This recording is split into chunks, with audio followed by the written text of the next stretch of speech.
Hello, everyone, and welcome to Star Wars Legends of the Sprawl. Hello, everyone, and welcome to Star Wars. I'm Simon, your DM for tonight, as we join Paul, Felicia. As we join Paul, Felicia, Ed, and Corinne with their adventures at the fringe of Imperial space. Don't forget that you can help or hinder by using your channel points in the game. Check out the options in the chat bar below. You can also join the chaos by clicking the Discord link, or vote towards the session twist by becoming a subscriber. So let's join the players for their continuing mission, the Burden of Honor, as we go back a long time ago in a galaxy far, far away.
fencing operation here, stores illicit goods, and transfers them to the appropriate people. Tends to be a bit of a go-between as well, and gets a lot of money for it. Just for your own notes, the other two were the arms dealer, Vescus, and the what was the last one? Spice. The spy Tilu. Yeah. Yeah. So yes, those are the ones. And Rania is, just to remind you of the race. Hello, minions. Sarian. Sarian. So that's one of these lovely. Let me just. Oh, One Corinne, with can you the get big off the, head. Yeah, if I big remember head. Yeah, correctly. tall head. Yeah, Corinne, can you get off the cap so that you can see what I'm showing? Oh, well, we're showing what you're showing already. Okay, yeah. I'm already I there. had a fan up. There we go. So, she looks pretty much like this. I don't know if she's got that gun, but I want that gun. And yeah, so she is. Sorry, Chadra fans. I love Chadra fans. Yes, so you have gone to what is a kind of a social on hers. You know, there's 4 floors to the barge.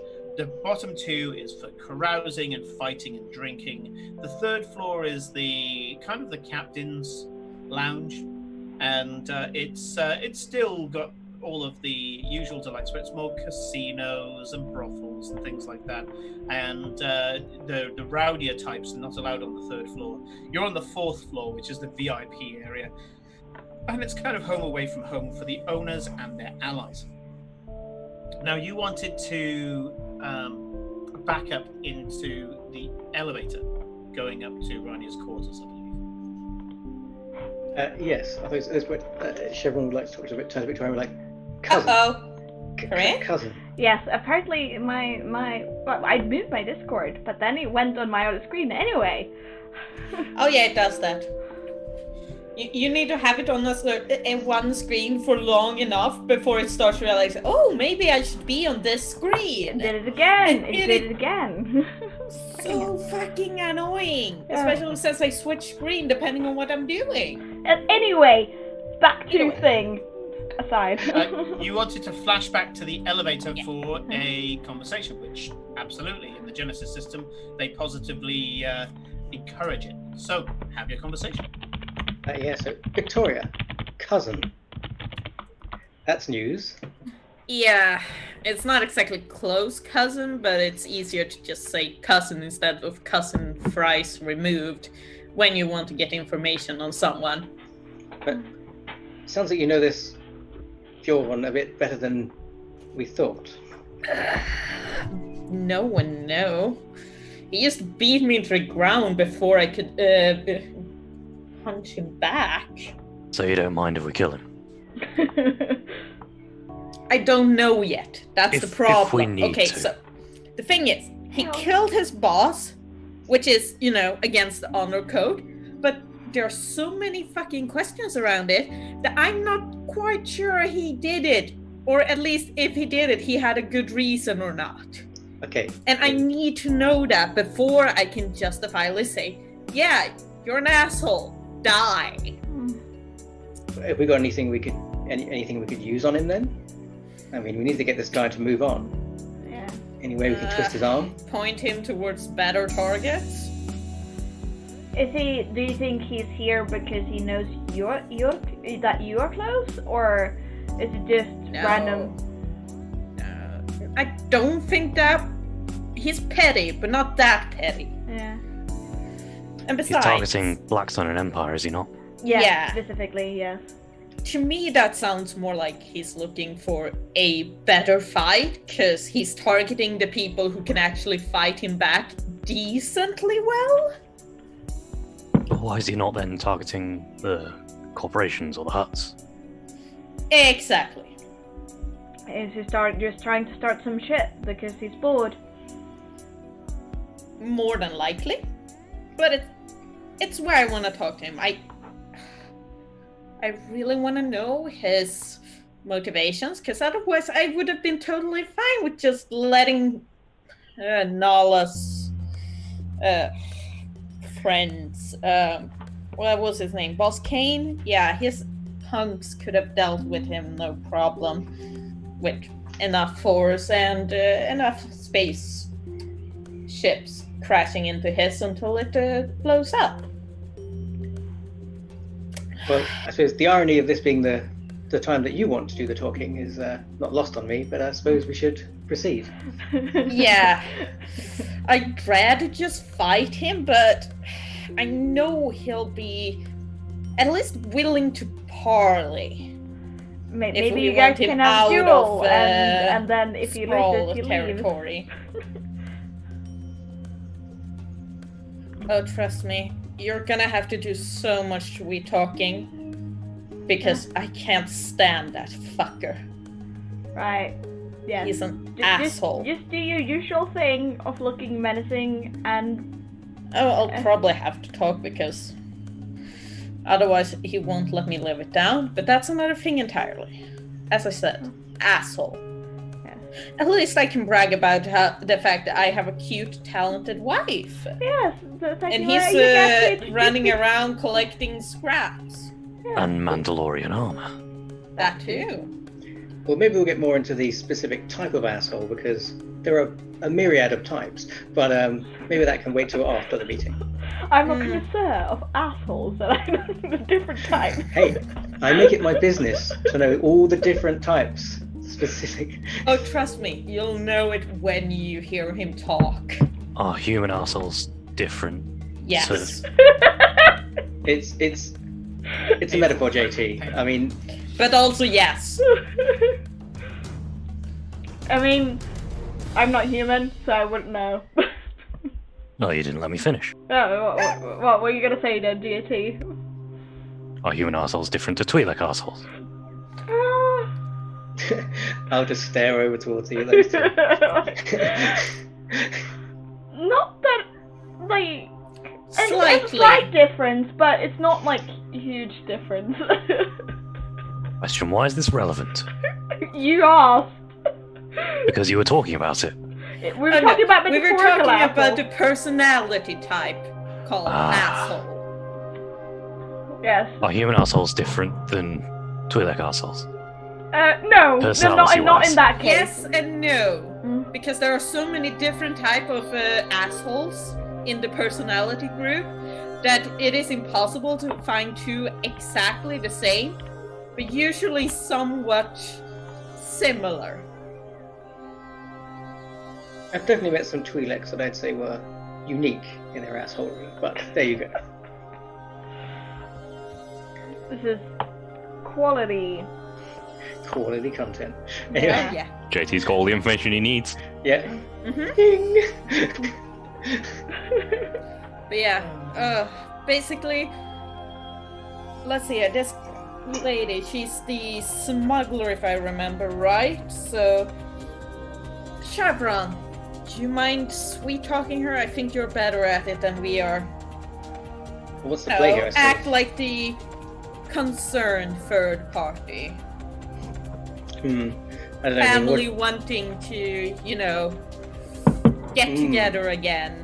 I like that Find angle. out. I certainly like that Yeah. angle. I suppose we can always keep Nala in our back pocket. Yeah.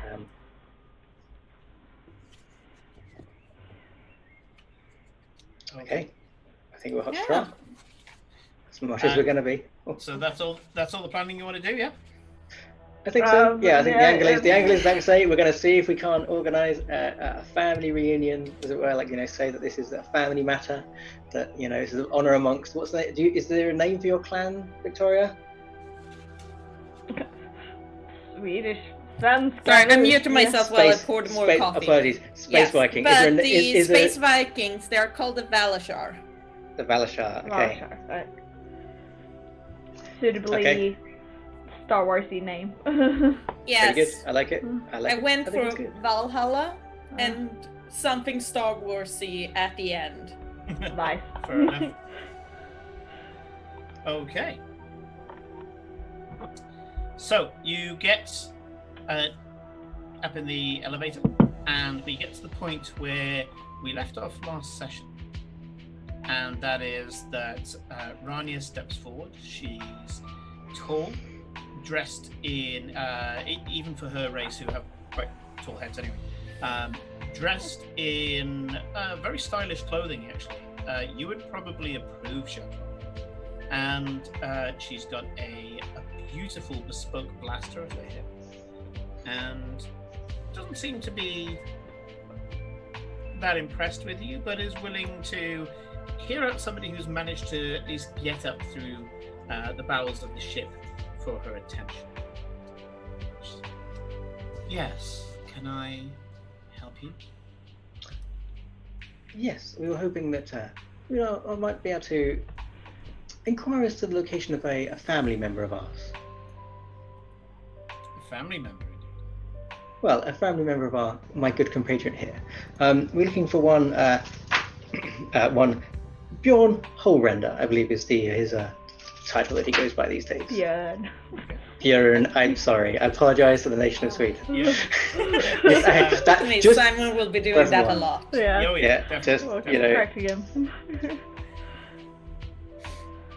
And why, may I ask, would you be interested in Björn? It's a matter of a family reunion. Our friend Victoria here has learned that he's in her back garden, so to say, and I think she'd like to make his acquaintance once again. But he's a hard man to track I down. have questions for him mostly. It doesn't make sense. So I want to see him. And since he's been intruding in our part of space... I kind of like nudge you, like, just be quiet. Let Trevor talk. Okay. Yeah, sure. So she notices that you shut her up. You've shut Victoria up, and she's just smiling sweetly. I'm sorry, is there some sort of problem? No. Just not to delve into family business in public, of course, but again, my friend Victoria is rather eager to have a reunion with her cousin.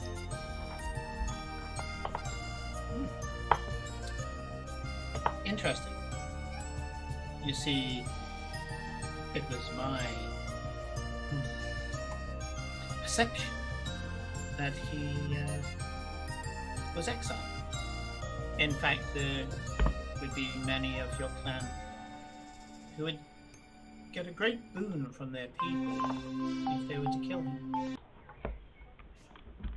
Yeah, well, nothing about the situation makes sense, which is what I want to know. I want the truth. I don't... As much as bringing honor to the clan is important, I'd rather clear up a large misunderstanding if there was one, or at the very least, hear his side of the story, because as far as I know, no one ever bothered asking him before they ran him out. She looks at you and is kind of sizing you up. You almost wonder if she's checking you out to start off with, but then she settles, smiles a little bit and goes, well, as long as you don't mind your arrival being announced in advance, I could arrange this. Now, question is remuneration. This is going to take effort on my part. I was wondering what you're bringing to the table. Well, we just simply like to be in and out of your hair as quickly as possible. Oh, I'm very grateful to you. But you understand that anything I do profits me. I'm not simply just going to give you information. I know everything has value. Do you honestly think I got to where I am today if I did that? Quick question. This is Ed speaking, sorry. Mm-hmm. Our blackmail that we picked up, Yes. Who's that for? The blackmail is for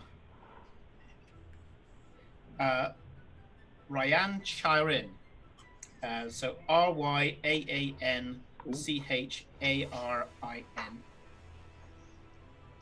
And Is that a name, a well-known surname, or is it? You've actually, you do have a background that comes from rich arseholes. They are also different. They are. They're very. We're learning a lot today. Give me a straight intelligence check, diff 1. Oh dear. Oh, success. Threat, but success. Yeah, you don't know a great deal about them, which is what the threat's going to be about, but you have heard the name. Rich name, yeah. Flight logistics, you think? Or do they make logistics ships? You're not quite sure. But yeah, the Charin, they are, yeah, they're fairly loaded.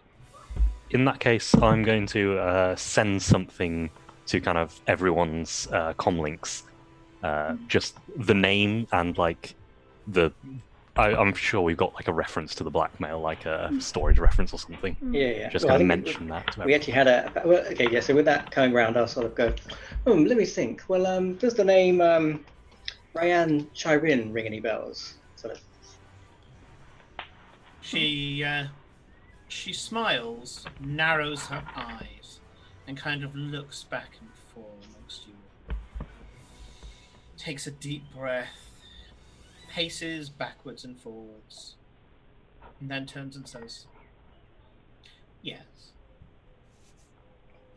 It turns out he's been a bit of a naughty boy, and I will sort of flourish with my what's called quick fingers, as it were. Basically, there's like the pad, the data pad, just is in my hand, basically, from the depths of my many pockets. Giving you a smuggler's coat was probably Simon's greatest mistake. She looks at you and says, "I see. Something that I'm sure you wouldn't be able to make as much use of as I would." Potentially, I had plans, but the Charin family obviously would be a huge boon to somebody who believes in the freer distribution of materials as I do. Certainly, if I had the boy in my pocket, his father has a number of fleets that operate straight down all the major routes, the Hydian Way in particular. How good is it? How good is it, Simon? That's the question. Hey, you haven't looked at it. Barely. It was on the to-do list, all right? It was on the to-do list. Well, I think you read through it, and it was basically a diary or something. I'll tell you. Okay. Again, yeah. If you're happy to, Simon, roll. Yeah. Can and shall roll do. Diff. I'll give you Diff 2. I'm being benevolent. You are kind DM. You did mention. He was on a planet with a shame den. Yeah. So that's something at least. Here we go. Yeah. No, you didn't. You didn't think to look at it. Yeah. It was such a busy week. Well, you plugged it in, but then this advert came up for this really good sound system, and Of course. you've got the specs for the sound system memorized. Yeah. Fortunately, you don't have the. You don't need to know what's in it to sell it. True. Basically, in that case, given that context, with her statement of how good is it, I will just front and say, I think it's quite respectable. Deception check. The diff is a red and 2 purple. Yay! I get to re-roll one of these per session, which I think means like. She has a PhD in bullshit, my friend. Red one red, 2 purple. Yeah. I mean, PhD in bullshit is basically what we all have since we roleplay. Yeah. Lies and deceits. They fly yeah, so well. You lock eyes with her. She thinks you're a little cocky and kind of scowls at you and says, "Okay, I have a reputation. My reputation is that if you've paid me the fair price, I will give you what you want. You're not asking a huge amount, and by the looks of it, that's going to... If it is that good, I'll be in your debt, even after this small favor. Give it to me. If I decide that it's good enough, and I will check here in front of you, then we're good. If I don't think it's good enough, I will keep my lips sealed, as my reputation behooves, and I'll give it back. Do we have a deal?" So at this point, I would like to counter. I would like to get a read on her, which I probably suck at. But what actually would that be? That's this is more Nima's wheelhouse, to be honest. But yes. I can try to make her like placid and a little less more tense and a bit more relaxed with us talking to us. I could try doing that while we're doing this too. Oh no, that's more just a throwaway comment. So what would I be rolling, Simon? Like I'm happy just to roll it and see the battle. You can, if you think she's lying, you yourself can roll deception, or it would be if you're just there saying what is my read on her and you just cold read her in general. That's perception. If you're going for... Oh, really? Well, I will... If you're going for negotiation... If you want to kind of pick apart her words, that's negotiation. You can use a number of different skills for it. Either way, the difficulty is a red and 2 purple. This is her thing. Right. Yeah. Talking is her game. I will take those odds as a perception check. Well, what a smorgasbord. Oh my god! All of them. One of each, please, Simon. Roll. Something for every bet. Have a seat, Wow. Simon. Take your time. This isn't a high effect roll. You're just looking at it. Yeah. Okay, so first of all, what do you do with this? okay. So the question is, what I'm actually trying to do, the success fail, is just to check that if like, do I believe her when she says I'm a woman of my word, I have a reputation, you know what I mean? Because again, we're relatively new here. I don't really know her that well. I'm just trying to get a cold read on if I think she's spinning me well or not. Okay. First of all, she's telling the truth. That's the success, because that was the thing you intended. She is absolutely telling the truth. Her reputation means everything to her. She's kind of she's kind of dropping her guard a little bit because she just wants this done. She doesn't know you. This isn't going to pay her off a huge amount. She thinks that, you've maybe got like evidence of some rich kid's drug habit or something like that. She just wants it done. Yeah. The triumph is that you suddenly click when she paced back and forth, pursed her lips, kind of flirtatiously looked over you all and narrowed her eyes. She's got an earbud in. She's got a team quite clearly listening to her, and you kind of click.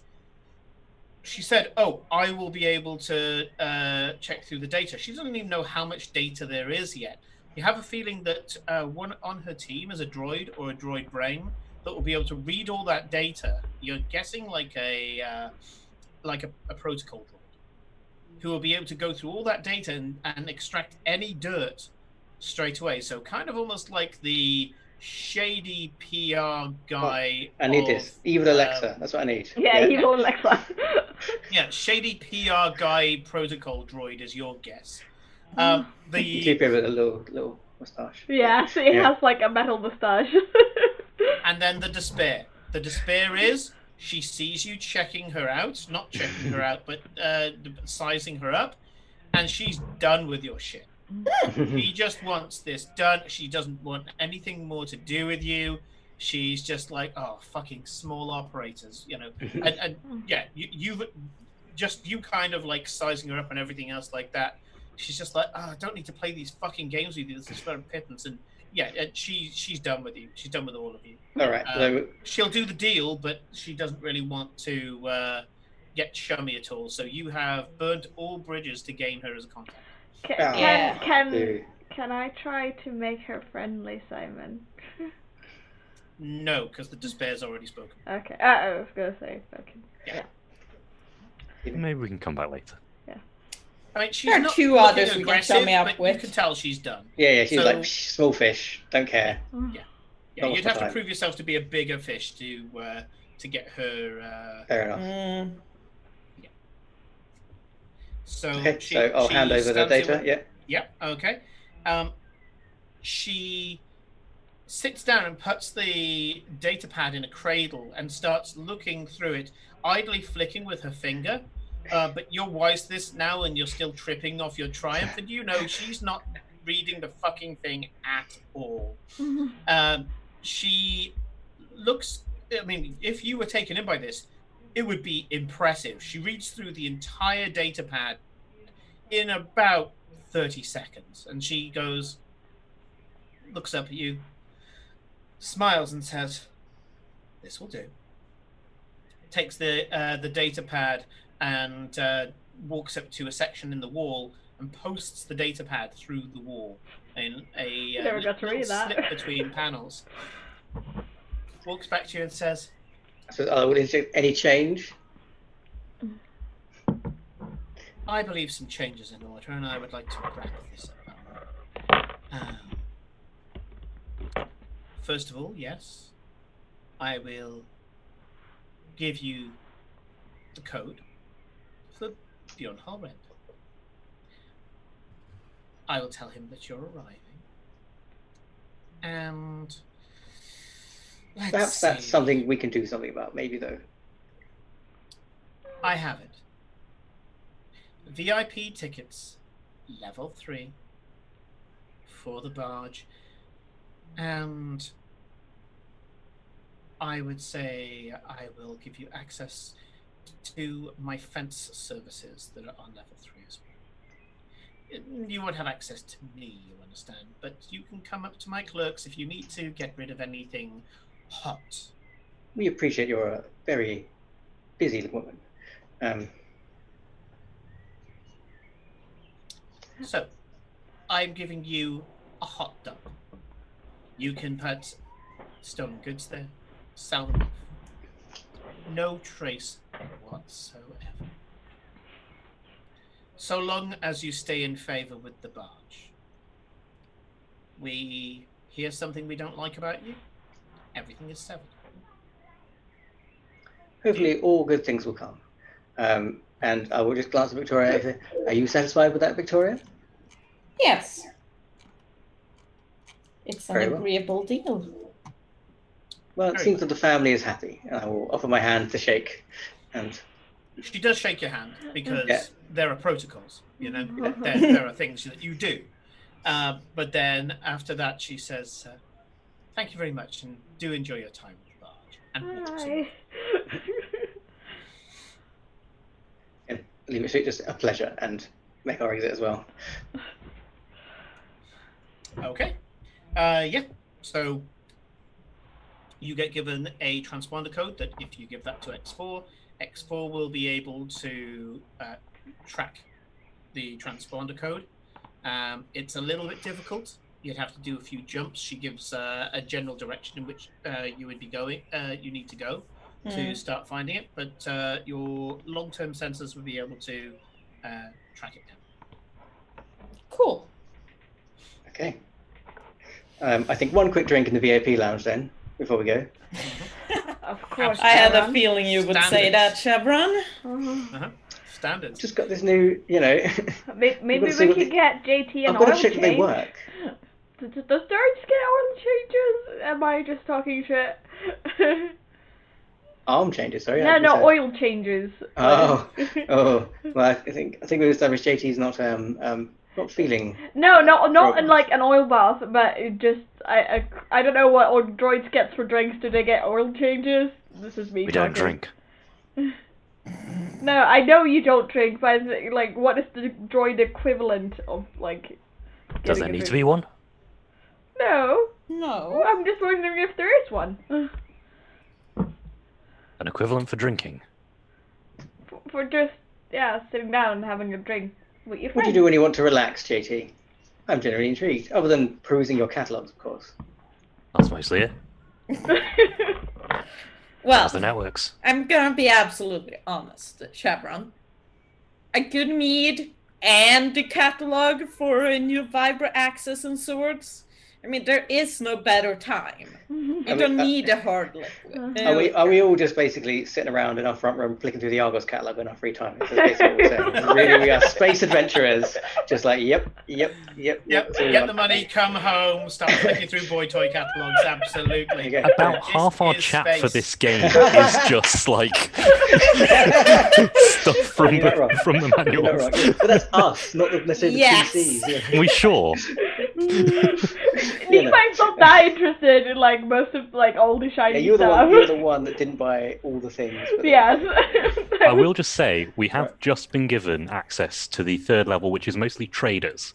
That So is true. a small peruse through and see what's just kind of on the front of some like stalls or shops or whatever. Yeah, well, I know we we said- walk through to whatever bar catches Chevron's fancy. Yeah. I know we said we were going to slow down on the shopping, but Just have a look.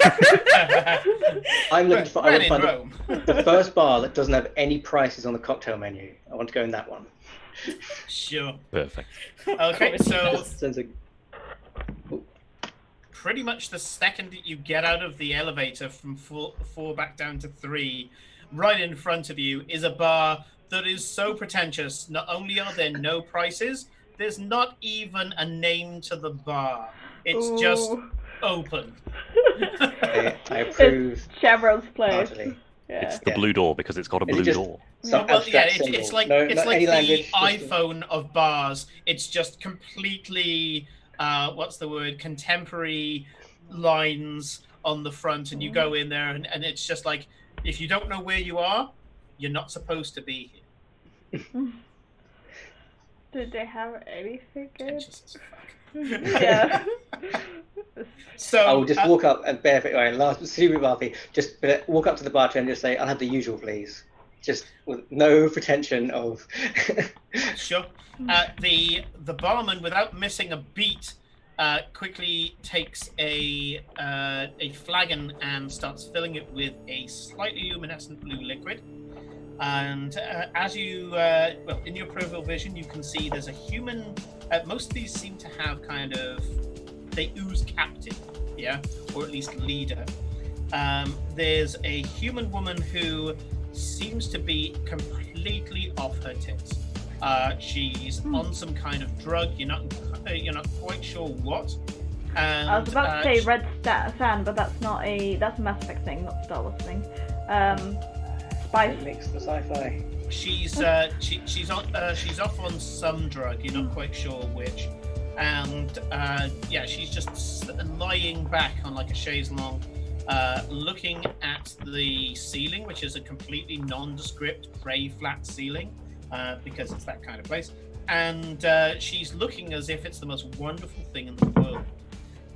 There is a Twi'lek and a Jawa who are playing sabacc. The Twi'lek has a slim vibro axe across his back.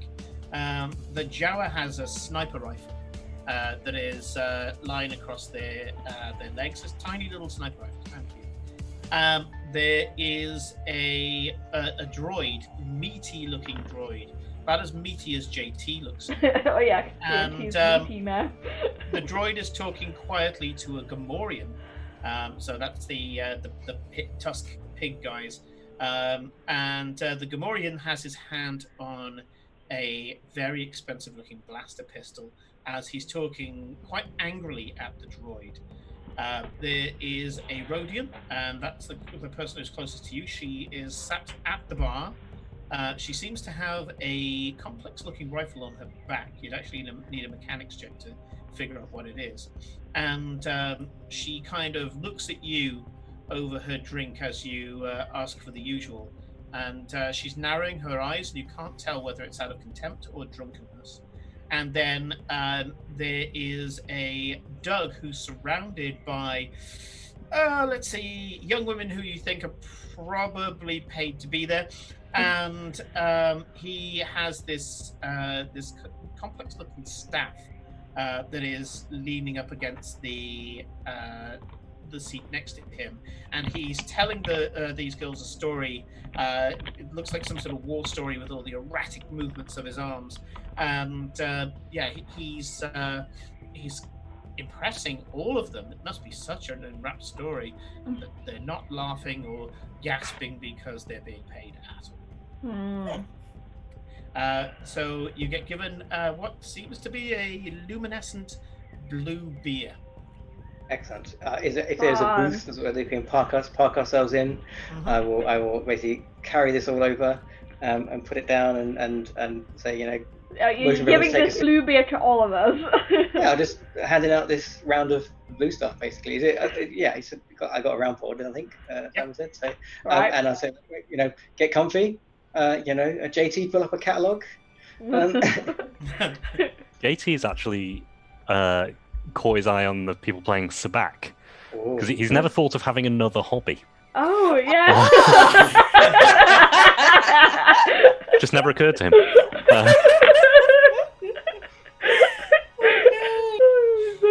I love me to gambling. I love JT so much. He's so cute. Sure. Kevin is the bad influence of the group. I'm up for this.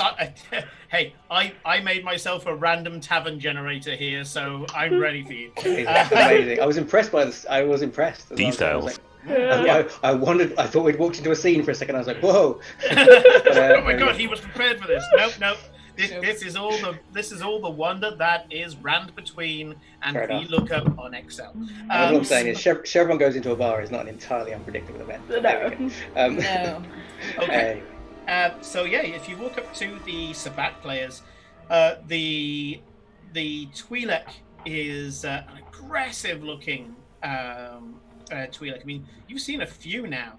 But this one, it seems to be, they all have like the little dagger-like teeth, but this one seems to be snarling in such a way, and the teeth seems to be crooked. They look like they're roided up as well, maybe some form of genetic manipulation. And the Twi'lek is scowling at their cards, almost as if they're willing for them to change. The Jawa seems to be cold and analytical. Again, these two little lights coming out from the hood. And the Jawa, even though everybody else hears wheel, what about wheel? What? And your translation matrix, the Jawa says, I think I have it. Puts down one of the Sabak cards, and at that point there's a Sabak shift, and all the cards on the table transform, as do the ones in their hands. You know that this is a feature of Sabak. The Jawa suddenly starts looking panicked all over the table and starts reanalyzing the cards. The Twi'lek grins maniacally, looking at their own. I'm just gonna stand to the side and watch. Like, just walk up and stay still. It's super creepy. The Twi'lek JT's not very good at this.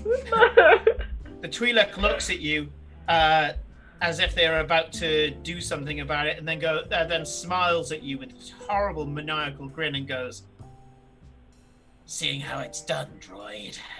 Here." And puts down all of their cards at once, at which point the Jawa goes, No!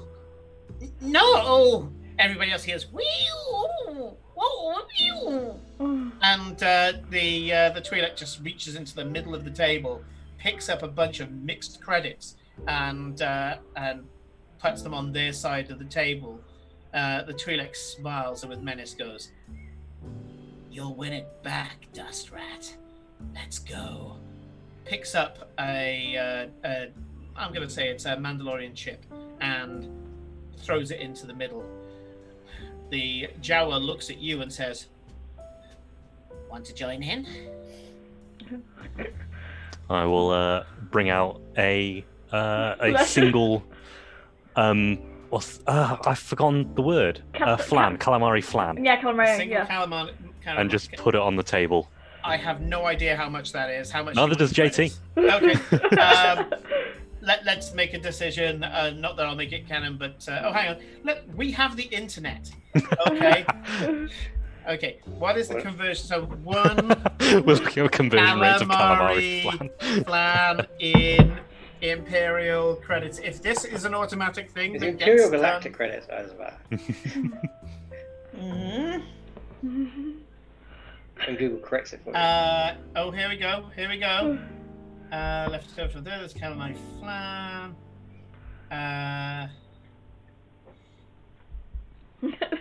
Come on, show me the money. Literally, show me the money, Arthur. JT's very quickly looking up Sabak rules on the network.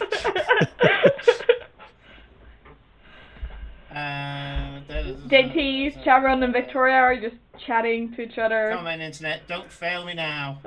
Yes, I know it was on the Mandalorian. That's how I know they exist.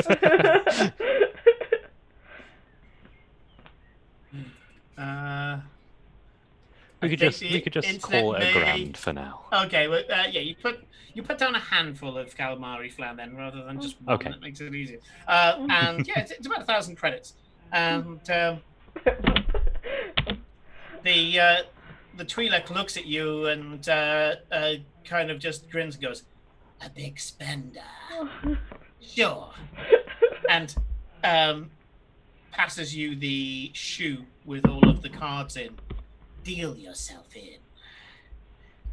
The Jawa goes, careful. If you do win, be nice about it. This one here. Do you know who this is? The Twi'lek goes, no one knows who I am. Got it? And points at the Jawa, and then points to you and says, "Got it, droid. No names. Just a little innocent fun." Gonna start dealing. Yep. Just silently start a deal. JT's picking up a new hobby, I see. I'm just commenting to our group while watching what I'm JT's... slightly concerned. I need you Chaperone? to do me 3 rolls. The first one will be, it's effectively a gaming roll. And so that will be an intelligence roll. What? Thing is, I've chosen the one game that is neither of my strengths. And I would like you to decide the diff, because they have to play off against you. Well, it's JT, so I'm gonna go for a diff 1. Okay, sure. So you're just playing like out of the box rules. So Yeah. Yeah. Well, I mean, I've literally just looked them up, so that makes sense. Yep. Cool. It's a success. Well done. Okay. It's a threat, though. Well, 2 successes, so... Let's see how the Jawa does. Yeah, the Jawa does really well as well. And the Twi'lek.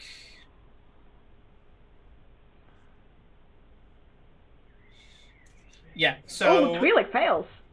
the Twi'lek fails, but realizes early on that he's going to fail, and just kind of and throws his cards in the middle and goes, "I'll be generous with this one." Throws it into the middle of the table. It's like playing poker with a beginner. They're unpredictable, so you lose quite a lot of early hands to a beginner. Yeah, I mean, and seems to be quite happy to throw it in, and spends the rest of the time sizing both you and the Jawa up. So the rest of the advantages is that he's sizing you up.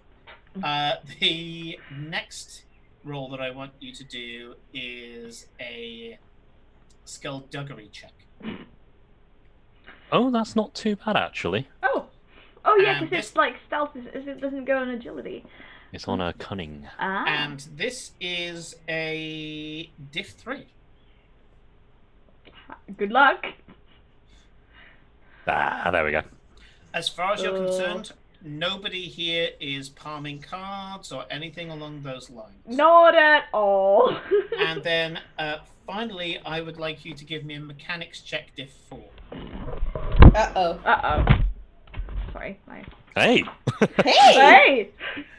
Okay. Wow. Okay. Wow. So as you're placing one of your cards down, a sabak shift goes off, and these LCD cards all change their values, and it's something that only a droid would catch.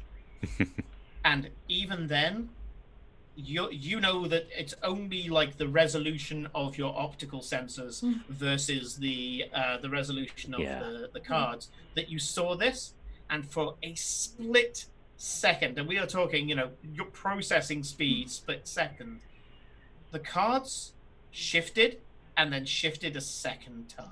Oh. You have a feeling that when it goes to the sabak shift, the sabak shift shifts twice.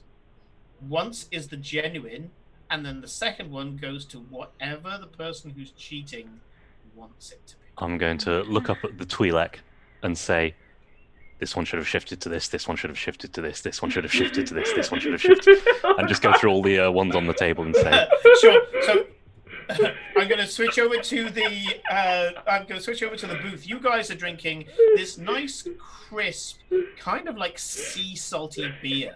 It's really, really nice. And you sea salt beer. That sounds weird. Yeah, sea salt ice cream. Yeah, sure. I'm a Kingdom Hearts fan, but beer. Yeah, really? it's strange. It's nice. It's Star Wars beer. I'm not going to question it. Yeah, it doesn't taste of hops. It tastes kind of it's strange. It's almost like a soft drink. It's And umami. You watch all of a sudden as you know, they're just playing cards as normal. They do a few rounds of it all, and then JT suddenly you can watch him just pointing at all the cards around the table. Oh no! And you can see this Twi'lek just getting more and more angry. Oh no! And at this point, I would like, I guess, JT is the only person who has a chance here. I would like JT to roll initiative, please. Oh no! Vigilance, right? Uh-huh. Or cool if you want. Yeah. Oh, Yes, vigilance or cool. nice. Oh my word! Who needs it? Oh wow! A Boy. maximum, I think. I don't think you can do better than that. Well, try it, I guess, but that is That crazy. is disgusting. Wait, you didn't roll in diff? No, No, this it's is initiative. It's initiative. Yeah. There's no diff. Initiative. Yeah. Yeah. Okay. Right. Let me just do the. So for this guy, it's going to be his. So that's the Twi'lek. A fail. Poor Jawa. This is bad. This is very bad. So JT, you're there pointing everything out, and you're kind of concentrating on it all. You don't notice the absolute fury that comes over the Twi'lek's face, but you do watch almost in slow motion, doubling the amounts of successes that he has as he snatches the small. It's like a hatchet, vibro axe off his back, and he seems to be swinging it again. You've got enough initiative to know what he's doing. He's going to swing it directly at the Jawa's head, and by the looks of it, the Jawa is looking at you with such shock, it's not going to see it coming. My leg opens up, and the shotgun is fired into my hand under the table, and I just push it between the legs and say, "Stop." Oh my god! Oh my god! Wow! Sure. Give me a coercion check. I just love that we are seeing this out of a rear view and just like. Well, I'm still keeping this under the table. Like, I'm trying to Yeah. keep it from getting out, Yeah. because I shouldn't really have this gun with me. That too. I'm just deciding which one I want. Yeah, he can't use his coercion in return. I mean, you have literally got your shotgun right up against his nads. If you were like facing him down in the street, it would be coercion versus coercion, so the diff would be 2 red. What he doesn't At know this is that point- it's on stun, just to be sure.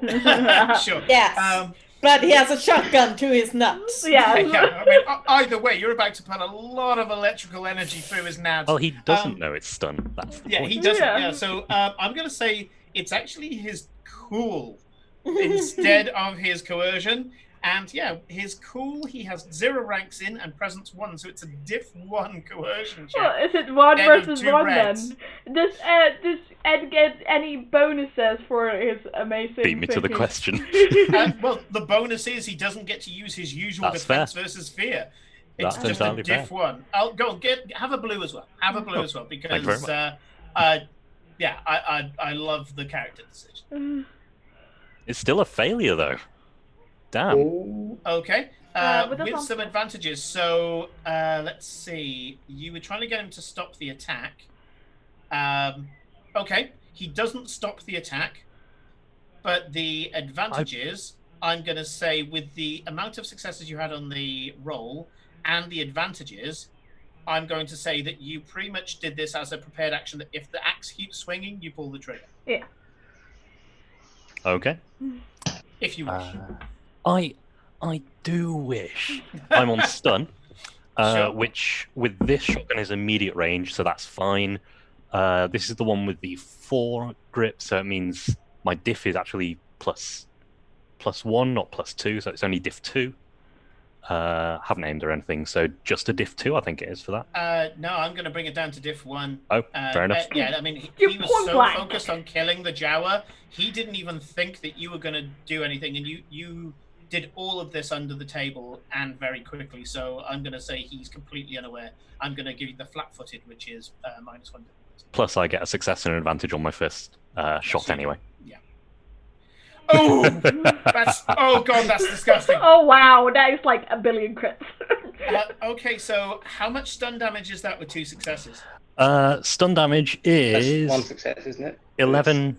1 second, No, yeah. it's 1 success, yeah. So it's 10 stun damage, and that would be 2 crits. But instead, can I just blast him off his chair? just like shut this down in 1 shot. Yes, is the short answer to that is yes. So this would bring him down to 1 point of wound threshold because he's a rival. He doesn't have he doesn't have strain. This would bring him down to a wound threshold of 1, and that effectively means that he almost wishes that he got knocked out by this, because instead you've just put through what is effectively a very high voltage through his nabs, and as you say, you know, it knocks him off his chair. We'll auto the crits here, so he gets thrown back off his chair, and he's stunned for this round. So for you guys, again, I'm going to move back to what everybody else sees, and that is. You're pointing that you watch as JT points everything out. Suddenly, the Twi'lek goes for his axe. Then, as he's swinging the axe, he looks at JT, and JT doesn't even move. He's just sat there at the table, and suddenly the Twi'lek gets fired back about 3 meters into a wall. His crotch still crackling with electricity, and he's just there, kind of babbling incoherently at JT.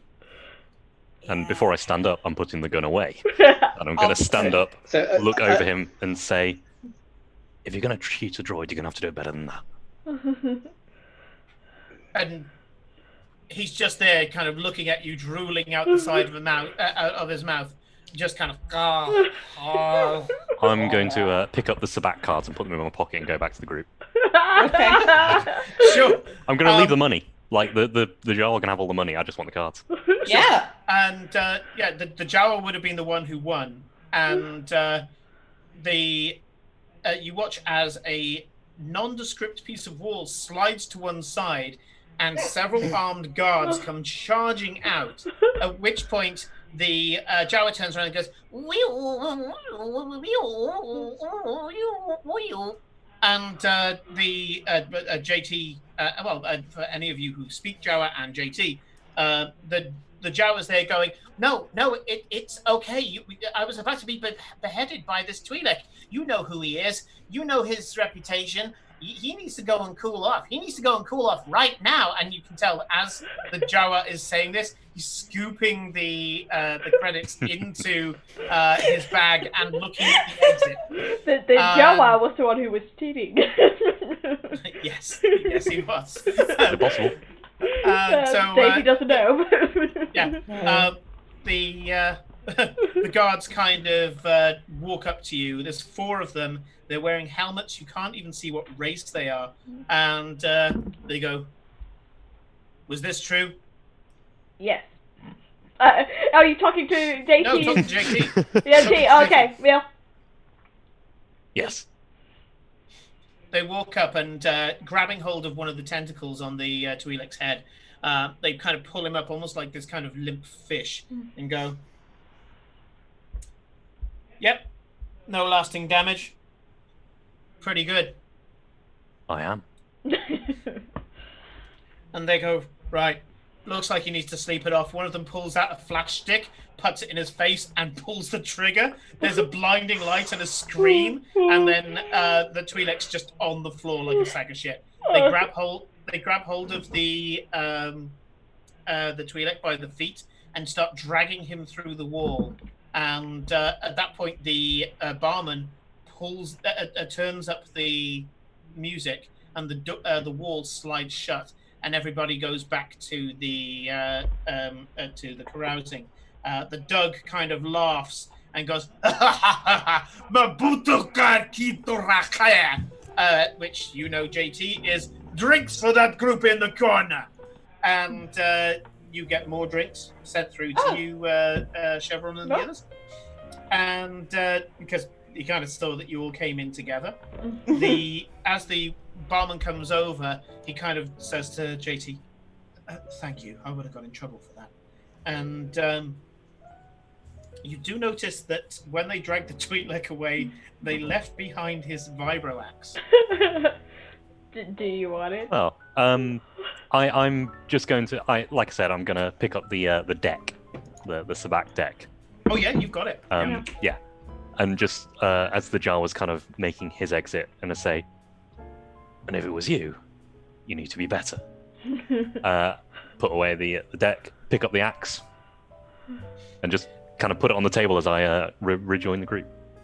The Jawa looks at you after your comment, kind of shrugs their shoulders, tries to walk nonchalantly out of the bar, but after about half a meter outside of the bar, sprints for their lives for the nearest set of stairs. Yes. Fair.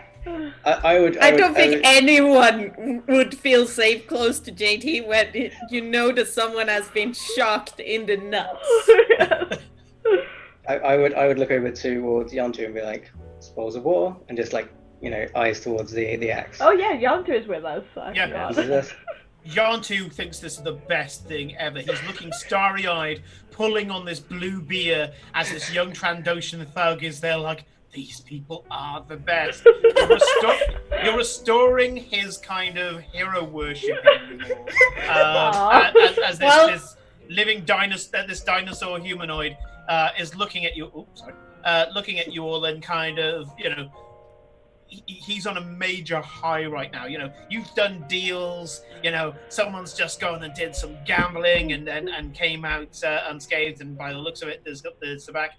He is eyeing up the vibro axe at the moment, but he's just there like, wow, and just looks at Chevron. We have no use of it.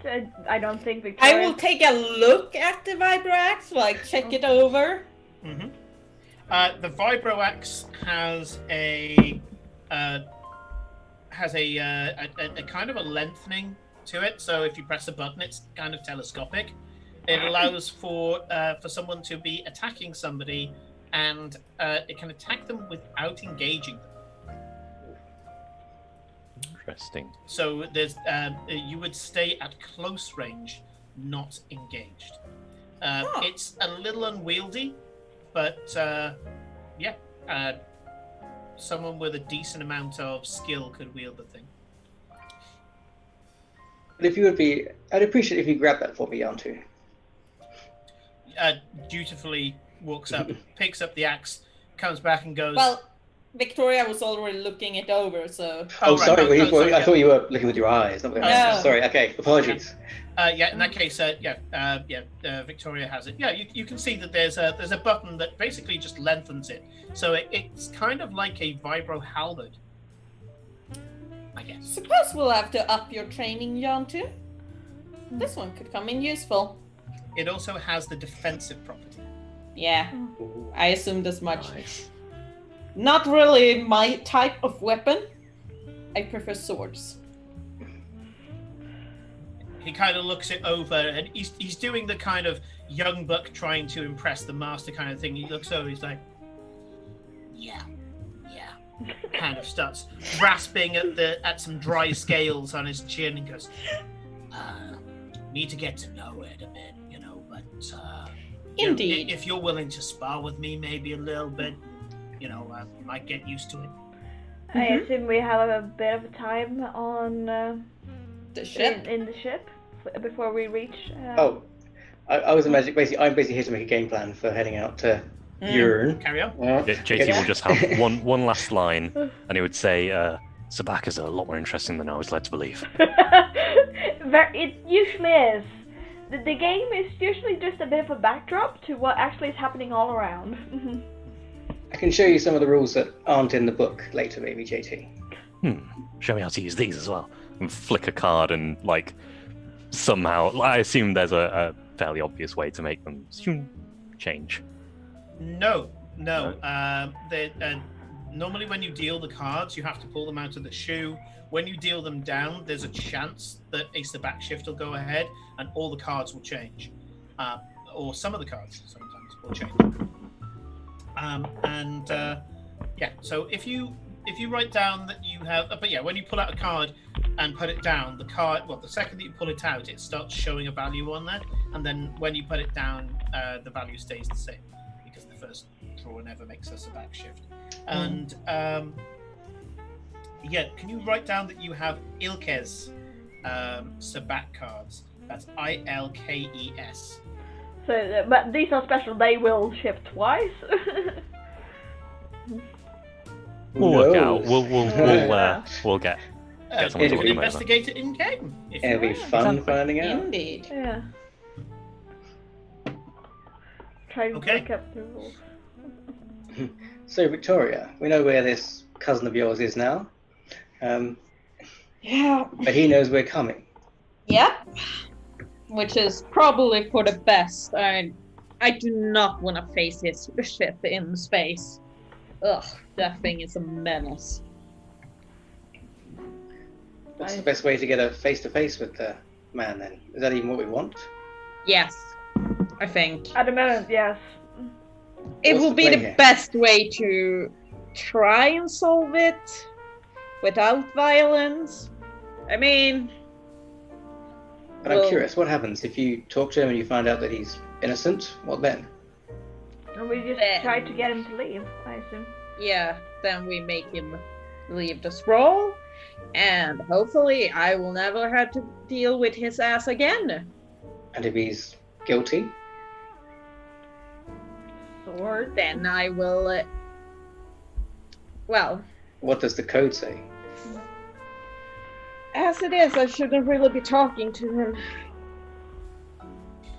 So the code says that one of us should kill him. The code says I should kill him in a duel to the death, but I want to know if he is actually, what actually happened, because the situation around his... Look, Victoria, you know my position on fair fights. Yes. Well, it's dodgy.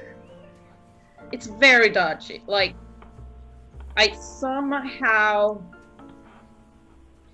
think that both sides are at fault, but somehow he took the blame for all of it. And I just want to know the truth, because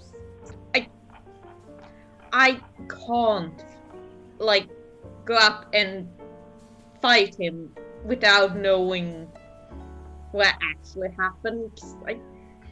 What did happen, Victoria? Come on, we need to know this before we walk into this death trap. So you know how my clan we operate differently. I was taught how to be a lone warrior, mercenary, hired out. Well, he went on the other end of the spectrum, leader, fighting in a troop, a lot of coordination with other people. Well, at one point he killed his commanding officer.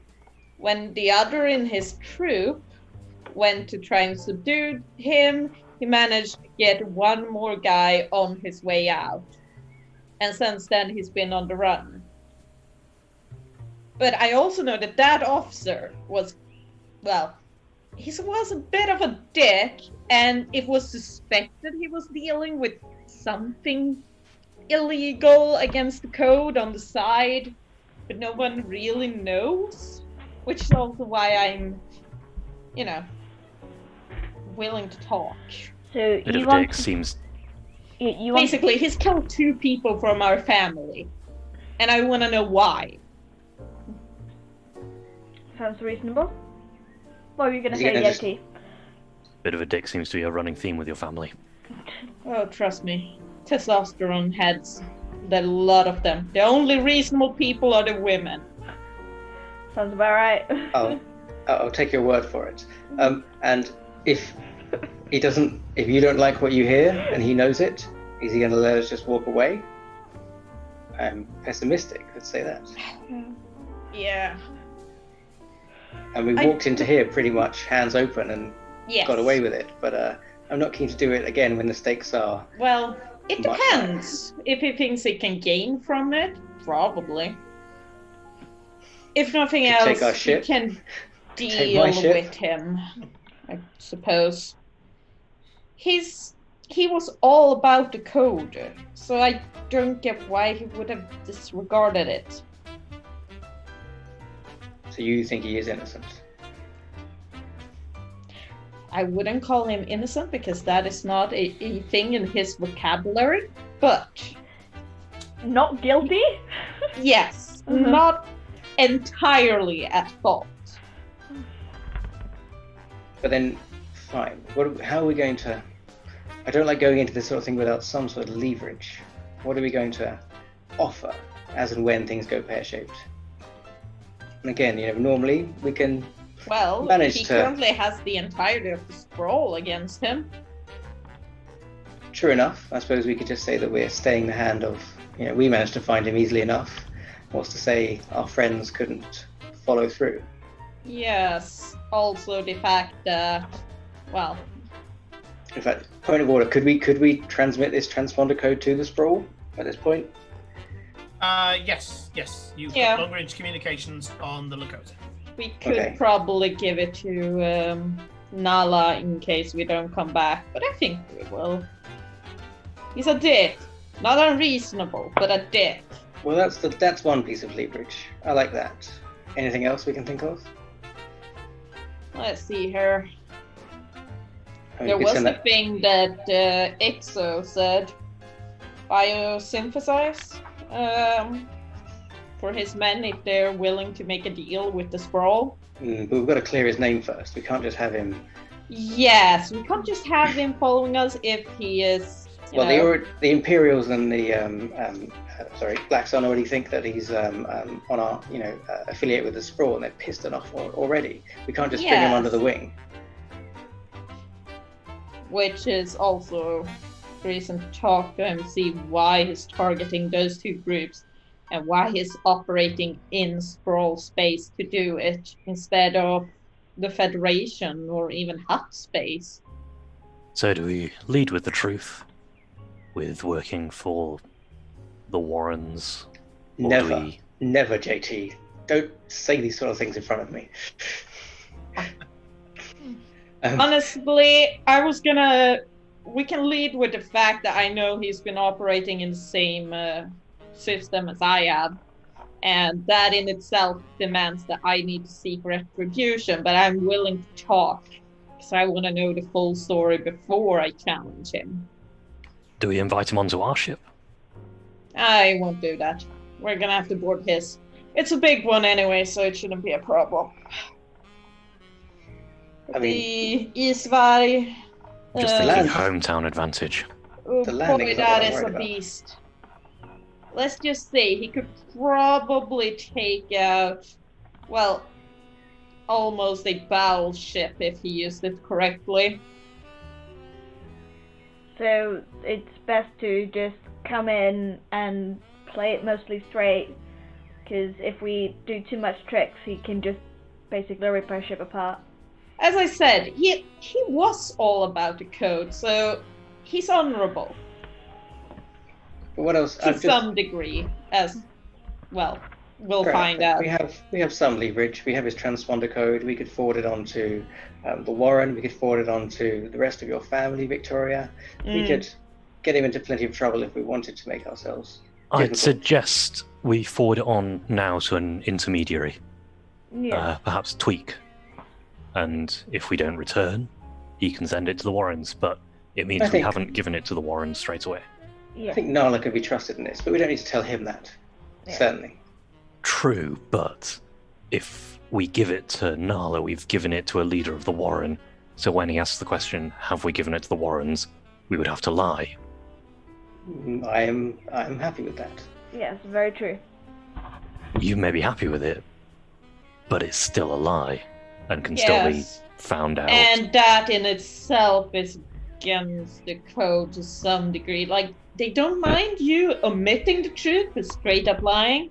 Yeah, that's a little bit of a no-no. We An can trust Tweak. intermediary, as JT suggested, would be more, Yes, just give it to. or at the very least, just leave X4 with it on the ship.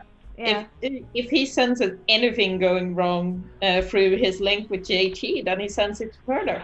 The problem Still- there is comms can be jammed, so I suggest we do it now before comms can be jammed. Very true. True. Yeah, so If you let's can't- send it to Tweak, and then if, should we say, if you don't hear from us for a certain amount of hours, give it to I'd suggest days rather Dave. than hours. Yeah. Yeah. Sure. Yeah. Okay.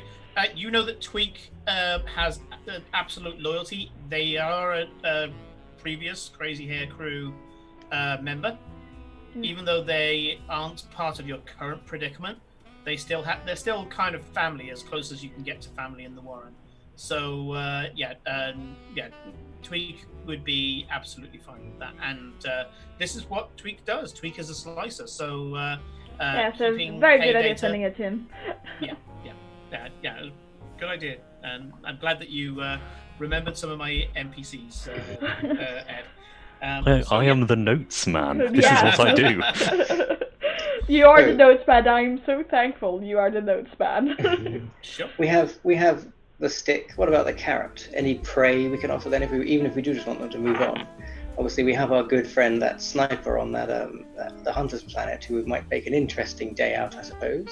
It doesn't sound like he's just spoiling for a fight, though. It seems targeted. He wants something bigger. Yeah. Something that would give him recognition. Do we have any leverage into the Empire or the Black Suns? We had that listening post, but there wasn't anything. Was there anything particularly useful there? I mean, that's where the you know who were listening in on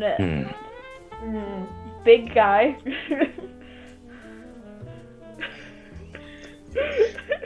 Discretion from Nima. Oh. Wow. I am so unused to hearing Karin actually know what discretion means. Come It's 'cause to my I'm ways, used to her Karen. playing Come. Eclipse. Truth is a blasphemy. Don't even think about it. So first of all, first ask yourself, what lies can I start with, and then And then spin deeper lies. Yeah. Yeah. spin. Then 12 furiously towards victory. Yes. Any other carrots we can offer? Any other prey?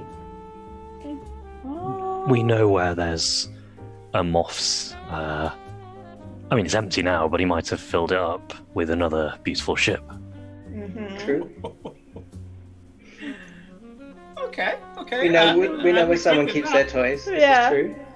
I like it. So you're going to give the location of where you originally stole the Lakota from, hoping that he's filled it with another ship. It's a possibility. Possibility, and he gets to fight. Fucking moth. They're Fuck that mark. proud Yeah, of that's fine. themselves. That's fine. Yeah, and he no- gets no to fight the guarantees. Empire. Like, Just thinking, like, Clearly why you won. Imperials and Black Sun we've crossed. The only Black Sun we've crossed were then. Yeah. And even then, we just kind of bumped into them. And God, that's some old notes. That's Moff Taraka. It is indeed. That previously owned the ship. Okay, very good. Well, that seems like, again, 2 of each then. 2 sticks, 2 carrots. I'm trying to think of any sorry, any other what are our 2 carrots? Well, again, maybe a day out on the hunt planet, possibly. Deal with last night. It's a small morsel, what can I say? But I'll keep it in the back pocket. Some watercress. I don't know, he's only made a mess of our speeder, but still a bit. But that's only all I can come up with off the top of my head. Thing is, people like these, they don't often respond well to either carrots or sticks.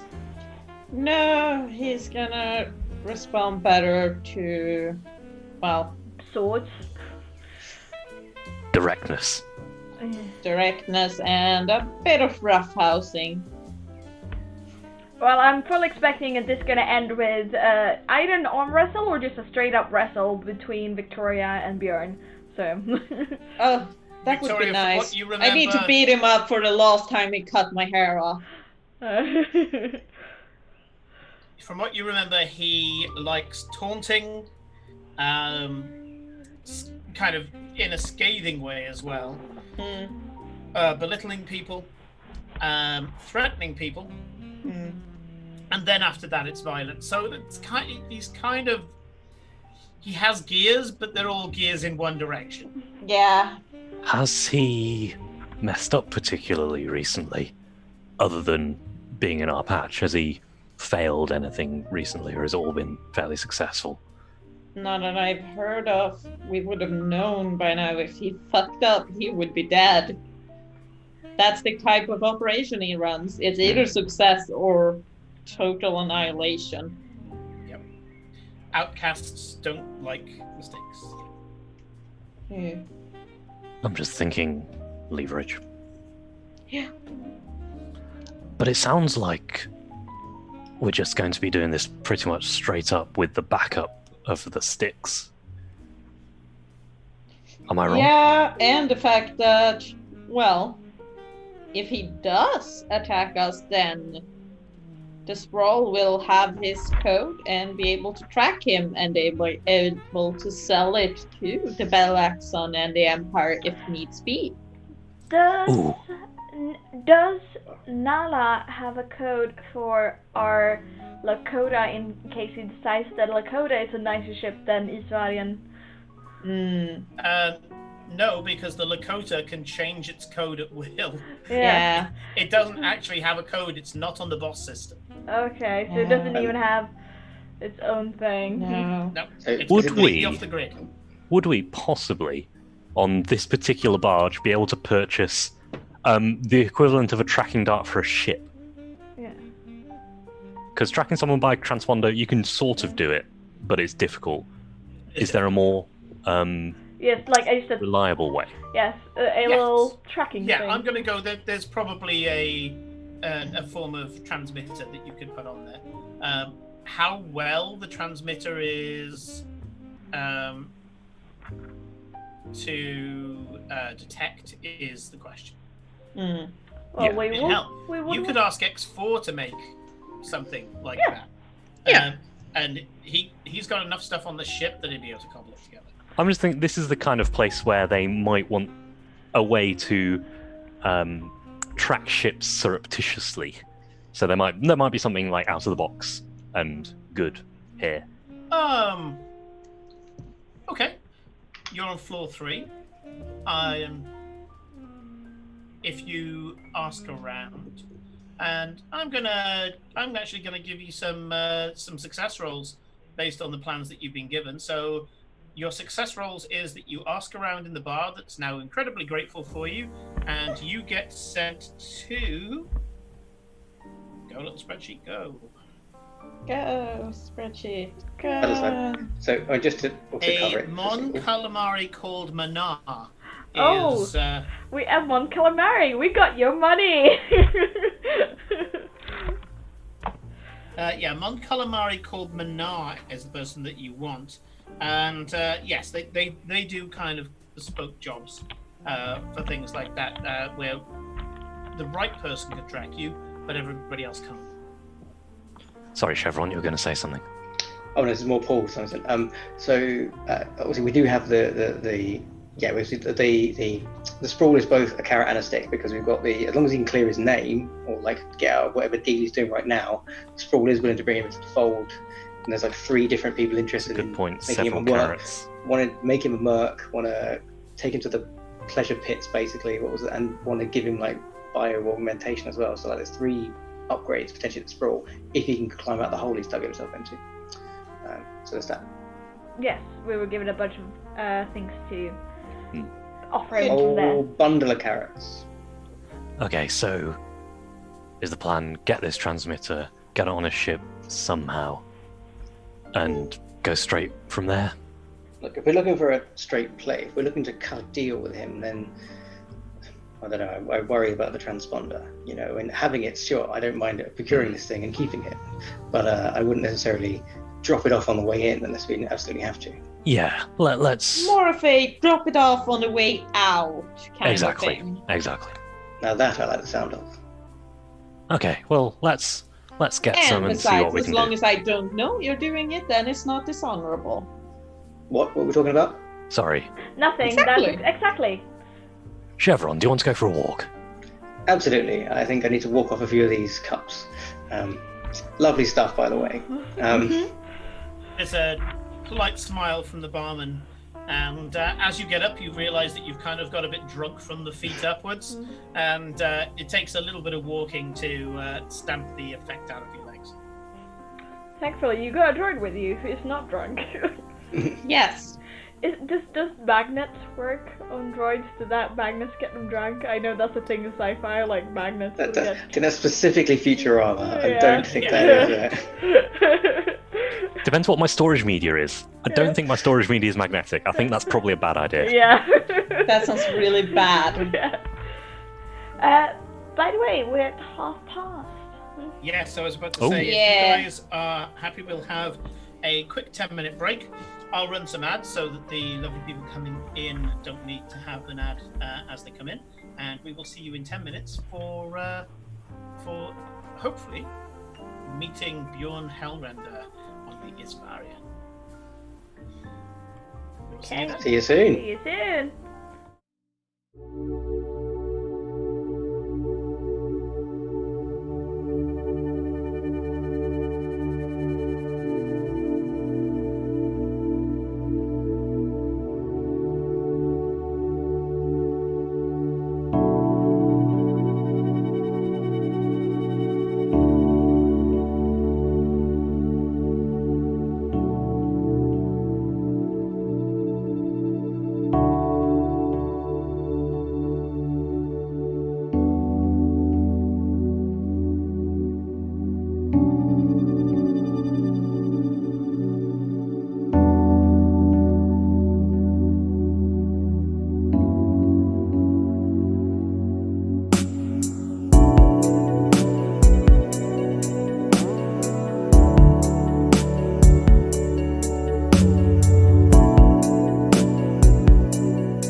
And welcome back, everybody.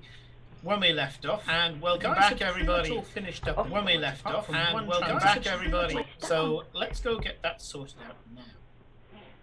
So, JT and Chevron, you go to Manar, a Mon Calamari tinkerer, and he looks you over and goes,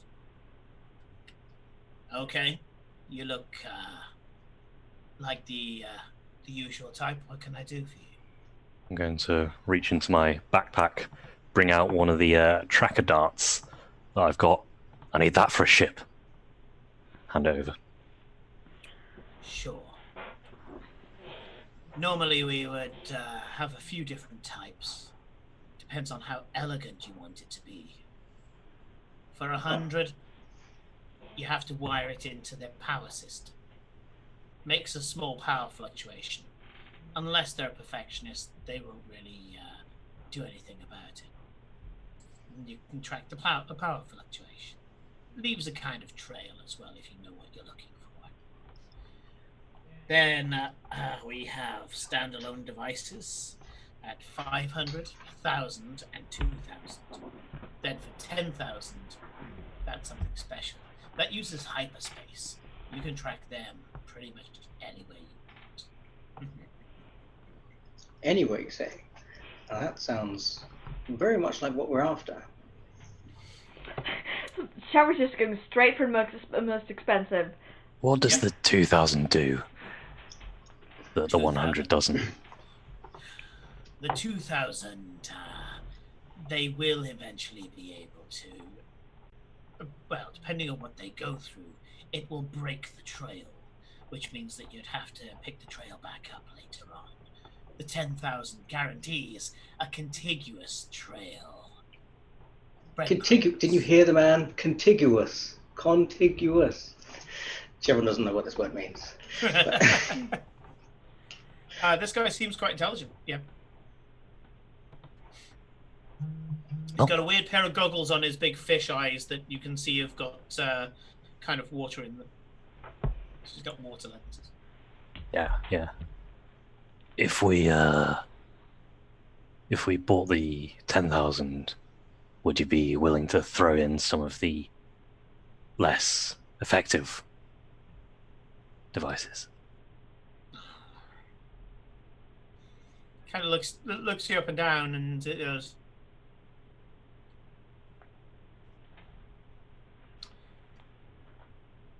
"By the 10,000, I'll throw one of the 100s in, but that's the one you'd have to wire up to the ship itself. Only a specialist to be able to do it with flair." Come now, we're men who value quality. Surely one of the 500 units would be more appropriate, I think, to the I mean, 10,000 credits is a lot of money, sir. I like you. Sure. 10,000. And he takes out 2 items. One of them looks just like looks like a nondescript piece of blocky machinery. He points out that one side has got a maglock on it, and you just literally go up to any spare space or any tuck away. You put it on, you flick a button, and it will just maglock to it, and it will take it will kind of take energy from nearby circuits and things. Excuse me a sec. You beat me. You beat me to the banhammer, Felicia. Thank you. The second one is this tiny, tiny little disc, and you can tell why it costs 10,000. It doesn't look like anything, and he puts it onto the surface, double taps it, and it cloaks. It just disappears. Now that is a fine piece of engineering, isn't it not, JT? Seems a shame to waste it. Well, best to have it when we need it, let's say that. Absolutely. I will bring out the money to pay the man. You got an astromech? We do. Got 2. Just get the astromech to put this onto the top port on its head. Should be fine. That's how you program it. Good to know. And, yeah, Thank you. All right.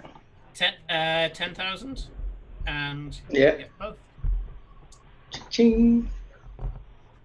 Drive a hard bargain, but he wasn't going to let go 10,000 credits. He didn't think you were going to get that, and neither did I. Right. So, yeah, you've got some state-of-the-art surveillance equipment. To put on our own ship, so we can track it in case it gets stolen. Seems like future-proofing, if you ask me. Should buy 2. You're right. I go back. No. I will steer Chevron back to the ship. Okay. Slightly in a not entirely straight line. But Yes. Your business conducted. I believe we're going to do a diagonal wipe in Star Wars style to you flying through space following the transponder. X4 has already programmed the 2 trackers and has pointed out to you all that the transponder code that you have been given, it's active, and he's managed to very surreptitiously get onto the boss system and track its nearest whereabouts, but is a little bit worried because this transponder signal is not for a large boarding vessel, it's for a skip ray. Ah, he's got a different code, or he's on a different ship, or is it? Yeah. Or he just got to the barge on a smaller ship. Yeah. Okay. still, we just need to find the man and torture. Is this of any note, Victoria, who's currently stuffing her face? I'd almost rather catch him on a little skiff than on a battle barge. You know that a skip ray is a tiny craft, and Victoria would tell you, I'm going to spare her because she's eating, that it's not his style. He normally likes to be in large ships that can take a beating because boarding is his style. Skip ray is very much a nimble getaway ship. Okay. So, Still, do you think maybe it's likely to advantageous. change his transponder code, or like we do with our thing, or is it more likely that he's just using? X4, can you find me some history on the skip ray? Sure. With a series of cheeps and whistles, the droid goes for and reports back that no extra information is available other than the fact that there are no current public bounties on it. So no wanted dead or alive, no bounties, no criminal history, nothing along those lines. And that's as far as X4 could get. And X4 is very confident that he has not been detected when he entered basically the DVLA database. Damn, I was hoping we could figure out if it had just appeared.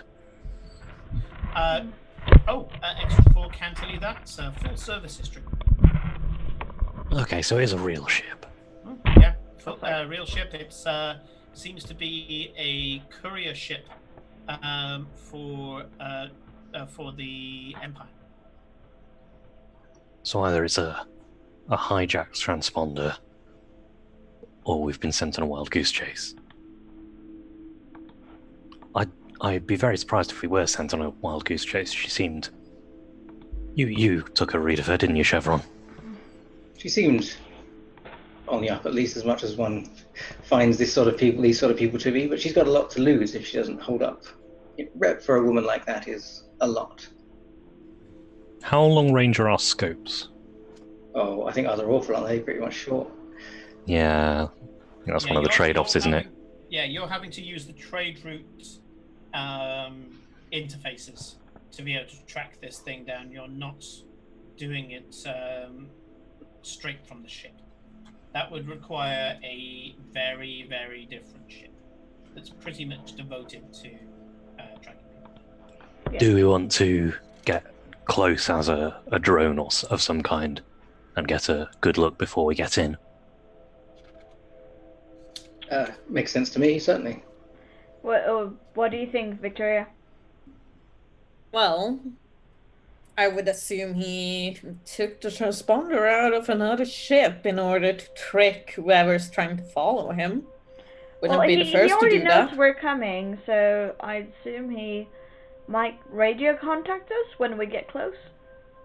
X4 pipes in and says he would have to have a master engineer to do that. To switch the transponder. To strip it out and put it into another one. I mean, it's not impossible that he'll have a. He likes to pick up stragglers, strays, whoever catches his fancy on that day, you know. His ship is big enough to hold a skip tracer in, isn't it? I would guess he should currently have around 12 to 16 crew members, maybe? It's certainly big enough for approximately 20, but... Yeah. You know that his ship would be big enough for... a skipray could maybe get into the cargo hold of the Isvarian, but he must really like that ship to fill up his hold with that instead of the other spoils. I'm wondering if he knows he has this transponder on him. Now that is an interesting thought. I think it's worth going drone, trying to keep behind things and get a proper look before we get close. Yeah. If he's spoofing his transponder, he won't mind us doing ours. Yeah. Indeed. Clarity, can we look like a exploration drone? Of course, JT. Reconfiguring to the last exploration drone that we scanned. Thank you very much. Matching transponder codes now. Silhouette 1, and you can see it as on the readout, your ship starts to shrink in size. So yes, flying very robotically, we will try and close the gap, get close enough, try and keep line of sight out, but so we can get scopes on to see again, what. Line of sight is very. When you're talking spatial distances, you need to get really close to be able to have visuals. True. But okay, in Star Wars, you get the sensor ranges are explicitly like combat ranges. So we have short range sensors, so we need to get within short range to actually get a bead on it. I think. Yeah. I think. As you get into short range, you notice that the Isvarian is not changing its course. It seems to be a very messy ship. This huge hulk with just a set of engines coming out the back. Okay, so we're definitely looking at the ship we were expecting, yeah? This is gigantic. Yeah. Felicia hasn't seen the Isvarian in many, many years. And as soon as you manage to get close enough on the scope to be able to see it, you can understand where the transponder's coming from. As welded onto the hull of the ship is many, many other ships. And not entire ships, but parts of other ships. And by parts of other ships, I don't mean that they neatly managed to take off a gun here, or a fin there, or an engine here. No. What I'm talking about is like someone has ripped a chunk out of a ship and stuck it on there. And you know for now that you can see that there's a bit of a Corellian cruiser. You can see the skip ray, and also disturbingly, you can see about 2 lander shuttles and what looks like a section of a it's not a Star Destroyer, it's the one down from that, the Star Wars nerds, help. It's one of the smaller of the Star Destroyer range, and it's just a section that's just welded to the surface of the ship. Okay, in that case, I will radio back to Chevron, who's you're in your own fighter, aren't you? Well, to be determined, as actually we haven't actually discussed. I figure if we were making the quiet approach, I would be docked it right now because obviously fair enough. if otherwise there'd be another silhouette 1 ship. Silhouette 2, 3, 2. Okay, yeah. So we're all on the ship. Yeah. Yeah, he Overboard. hasn't changed in years, it looked like. Silhouette 3. That is the ugliest ship I've ever seen. Well, it is. A he's sight. not known for beauty. Wait until you see his mug. Mm. Do we want to hail? Yes. Yes. Comms open. Do you want to hail Victoria, or do you want me to do it? I'll do it.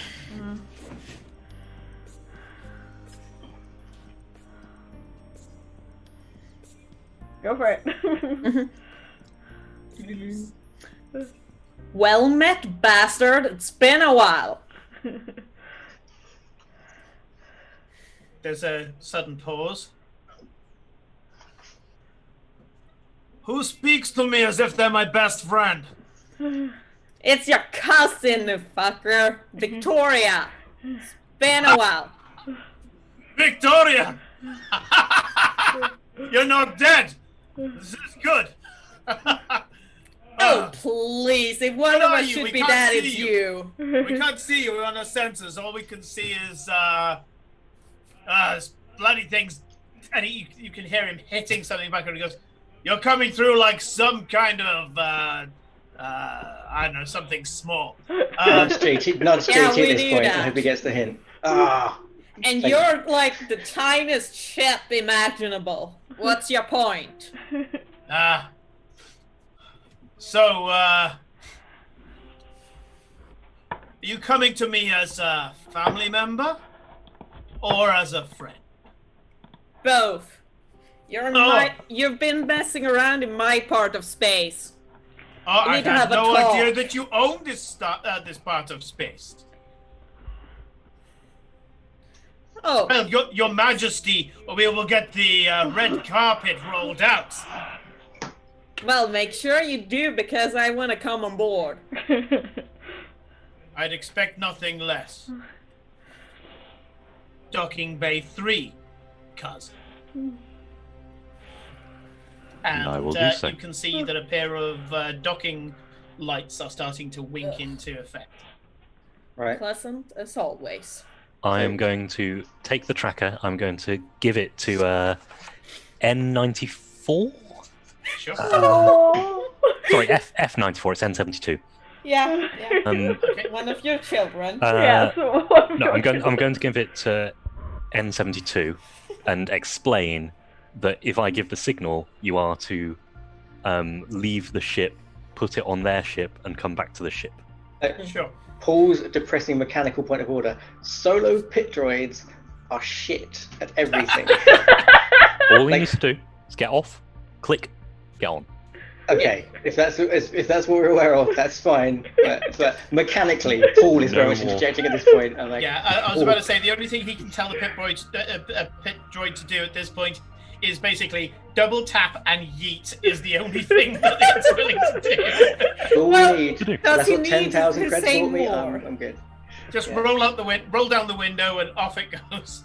Oh, I thought we wanted that to be on our ship in case our ship No. gets No, stolen. this is our backup stick. Contingency. Uh-huh. Okay. The dock goes no problem at all. You do notice that when you dock, there are a number of what's can only be translated as thralls on the ship. These are people who are probably former criminals, petty criminals, things like that. They walk around with their heads down, staring at the floor. They know not to look the warriors in the eye, and they're kind of like the townsfolk on this fairly large vessel. You can see that a lot of them are scarred, malnourished. Taking well care of them, I see. but none of them seem to be enslaved. They all seem to be here of their own free will. And when you dock, instead of meeting you himself, an Ithorian. Do you want to bring a picture up? Yep, I'm going to bring a picture up of an Ithorian. Slugheads, right? Is that how he's on? Yeah, it's a sluggy. Yeah. Mugshots there. So yeah, an Ithorian not hovering. I don't know who drew this, but this is the first one I got from the Star Wars wiki, so fair enough. This Ithorian walks up to you and says, Ilshilik is this one's name. I am his personal chef. Would you come with me, please? Certainly. I'm leaving my big gun behind. Sure. Starts to walk through the bowels of the ship, and you can see that this is this started off being some sort of large cargo ship, and the front has been retrofitted to have clamps and cutters, and for it to be this large boarding ship. The as you walk through the ship, Ilshlik points out that he has a vanguard of 16 men, and he largely does not mix with the commoners on the ship. When they attack the larger ships, all of the ship attacks. It's expected of, unless they're old or disabled or kids, although there are no kids on the ship. Everybody's expected to pull their weight, but it is Bjorn and his vanguard who are usually the ones who get the job done. Everybody else kind of just gets on there and starts looting the ship straight away, and small skirmishes and things. But for the most part, most of the people are in there to strip off whatever ship they're docked onto whilst the fighting goes on ahead of them. He points out that Bjorn, as I said, doesn't speak to very many people. He recently hired Ilshlik as his chef, and he has a new astronavigator, or a general navigator called Tapkash, who is a Gotal. So one of these guys. And some kind of space goblins, I guess. Yeah. And he says that they were heavily vetted on the barge, and they were allowed on. So, other than that, no one goes into his personal deck, of which he takes you to an elevator, and you will pile in. He goes up to a panel, puts his finger up against it, it reads his DNA, and the elevator goes up. So, he doesn't get many visitors. Why are you here? I don't think I've met you before. I'm sorry, who are you again? Ishlik. I meant more, why are you important here? I'm still considered to be an officer by the fact that I am the ship's chef, as opposed to just one of the cooking floors. My apologies, I was unaware of the pecking order, let's say. Yes, I was sent to you because I am, as far as Bjorn has officers, an officer. And also, I believe myself and Gotal are the only ones who aren't of Bjorn's creed. Bjorn is, well, you should know about him already. Let's just say you were sent to one of the more eloquent ranking officers on the ship. Yeah, makes sense. He still hangs with the same type of people. The smell of filth that was on the other floors seems to give over to a slightly different smell on the command deck of the ship. Smaller by far than any of the, obviously, the cargo bays and things, which is basically a town, and you're going into what is now a building in that town. But this is all within the same ship. Let me guess, it smells like a guy's locker room. Absolutely. Absolutely.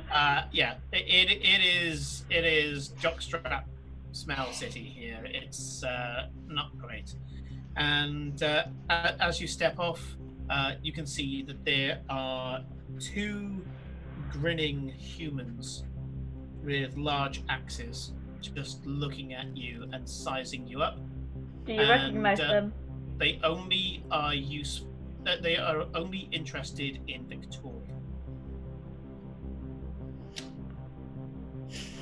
I suppose if there's any hope of like trying to squeeze Ishlik for information, if there's time, I would try it. But if there's time, if we're going to pass it on, then. Yeah, you've got time for a brief conversation. I was just trying to ask him basically how the hunt has been recently, and sort of what they've been able to take in. He's been doing well.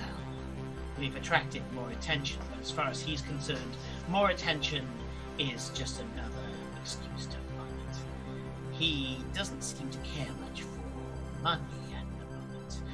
We sell to get the things we need and to keep the ship running and to keep his men happy. But other than that, he's just constantly brooding, drinking, or planning. What was the follow-up question I was going to go for? It was, but I hear you've been picky with your targets. That's the rumor, anyway. I'm not responsible for the targets, but yes, Bjorn has a type. He has a method by which he picks them. But that's not for me to talk about. All I know is that he's made some powerful enemies. I had to go through many hoops to come here.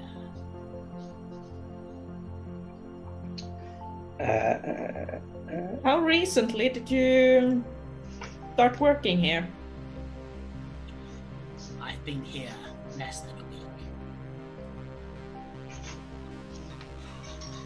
Why do you want to work for him? The money, of course. Within a year, I'll make enough to be able to start my own business back home. Also, a few tales. Bjorn is undefeated. You'll see when you get there. But Doesn't care for money but pays well. yes, when one doesn't care for money, he tend to pay well. I gave my price, he paid it.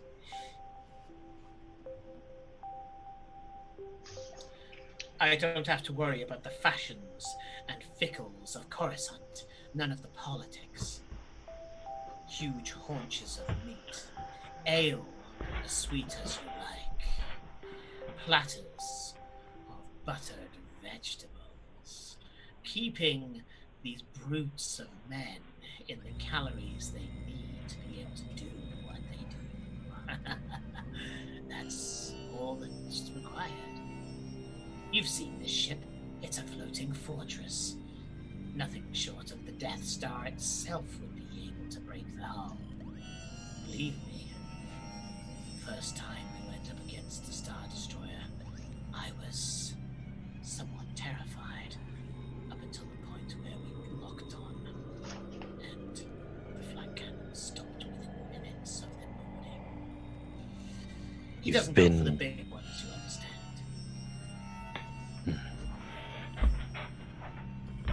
And I'm being so forthcoming with you. Who are you to speak to him? I'm interested. One day this is going to make a wonderful tale for the children of hunters. I'm a safari droid. I'm married to his family. Yes, family, I think, is the best way to describe our collective.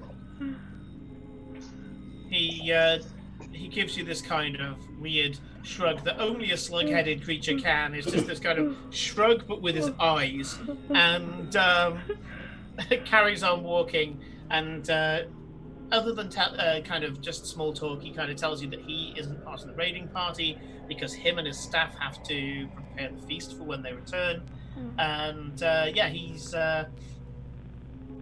he gets to the what seems to be a large set of doors that has trophies all around the side. You can see stormtrooper helmets. You can see a Mandalorian helmet. You can see what other things? Skulls of large creatures and skulls of humanoids as well, all around the doors. And he says he likes the big entrance, and goes up to the door, presses a button, and these two huge doors grinding open up, and inside you can see that there are at this point about 12 similarly armed individuals as the two that were watching you come off the lift. They seem to be in a state of either drinking or lazing about or talking or playing cards, and right in the middle of what seems to be a large feasting hall at the far end on a giant chair is a guy who is as tall, if not taller, than Victoria, and he is naked from the chest up and has a large what seems to be grease-soaked beard that goes down to his navel, and long black curly hair, blonde blonde beard that goes down to his navel, and long curly blonde hair that seems to spill down his back. He's wearing what seem to be like leather trousers and big ass boots. The second that the door opens and you step in, he bellows out, "Victoria! My cousin, potentially my friend. Come, let's talk. I want to know if you've come here because you're intelligent, or if you're in the mood for another haircut." Oh, we both know who got the haircut last time, cousin. But yes, let's talk. He seems to be stroking his beard in a very pointed way, but then as you're kind of walking along, this large braid that goes down past your arse just kind of wags along behind you, and he kind of takes note of it. And goes, "Either the people you have fought did not know Valshar, or you are undefeated like me. Sit. You, Elshik, meet, mead, best we have. This is still a member of my noble caste. Until otherwise stated, I will have her treated as a friend. Introduce me to your thralls here. Do they have a function that I would be interested in?" No. Give me a moment. Sorry, give me a moment. I was about. Yes. The droid is JT. The male Twi'lek is Chevron. And this wonderful, beautiful creature is my wife. Hello. I assume we're now in the same family. She's cute. Twi'lek, huh? Okay. Okay. JT's playing the sentry droid and standing by the doors, stock still. Yeah. He looks over at the others and goes, "The droid's obvious. Although, one droid. Never used them myself, but sure, you feel like you need backup, that's on you." Well, once you see what he can do. What's the male Twi'lek? What's he for? Oh, well, friend. Mostly talking. Ah, good. You, talking Twi'lek. It's the worst way to have your mic muted. It's the worst way to have your mic muted. A pleasure to make your acquaintance. Ah, good, Mr. good, Viewer. good. Yeah, it is. Talking Twi'lek. One thing. Shut up. I will sigh and give a open arms gesture. We are good. Yeah. Do something good with your mouth. Here's some good mead. Uh-oh. Here's some spirit. Here's some meat. Put whatever is your deal into your mouth. Wait, I'll we're just raise a glass and where's Ed? Ed's We gone. lost the person. We lost Ed. man down. Man down. Droid down. Draw down. Draw down. No. Stop going on their Discord. I need to look if someone writes. Droid? Question mark. Wait. Go there. Where's our droid? Yes, I apologize for what you're looking at right now, chat, because we lost the person and that messed. Now we're back. Yay! Hey. All Okay. in the correct places. Yes, all in the Yes. correct places. Good I'll do. sound. Back. Lovely. So Anyway, I take a drink. Yes, and Okay. start eating. he kind of grunts with assent as you're eating the food, and he goes, "Good. The traditions have been satisfied. You're in my hall. Your people are eating my food. Now, I consider that I have been a graceful host. So now I think I am within my rights to ask why the fuck you are here, Victoria." I'm here because you've been messing around in Sprawl territory. And the big bosses are not happy. Ah, that's what you mean by yours. You just see Chevron just goes into the beer at this point. Yeah, I'm going straight in. So you're playing with the bosses. Yeah. Okay, well, this can be a quick conversation then. Well, I was hoping to find out, like, Why? why are you here? And I'm kind of curious, actually. I heard you've been targeting only Black Sun and Empire. Black Sun and the Empire so far in here. Any reason? I mean, we have enough hotlines going through too. I have no interest in the huts, and I have told them so. They are Fair enough. they are well aware that I am not interested in them. They have bounty hunters after me anyway because there's money in it.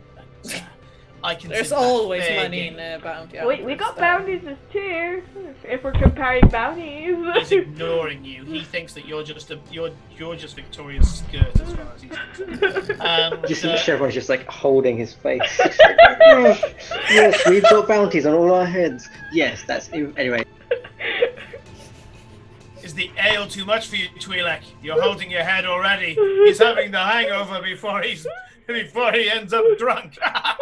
Yes, there's a hangover. All right, that's certainly what it is. Let's just say well. we had a night at the barge before coming here. Okay. You're forgiven, Twi'lek.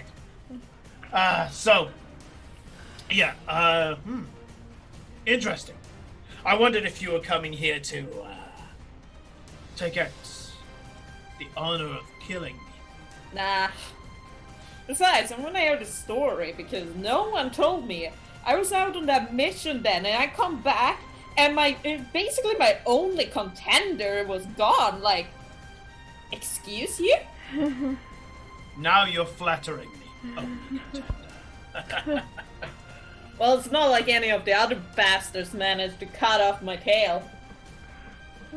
You know what? And he raised at that point. You know, you've said the right thing. You're doing a lot of this just on roleplay alone. At that point, he picks up his flagon and goes, "You know what? You're right. I was." And you know, he kind of looks around at his quite clearly, what's the word?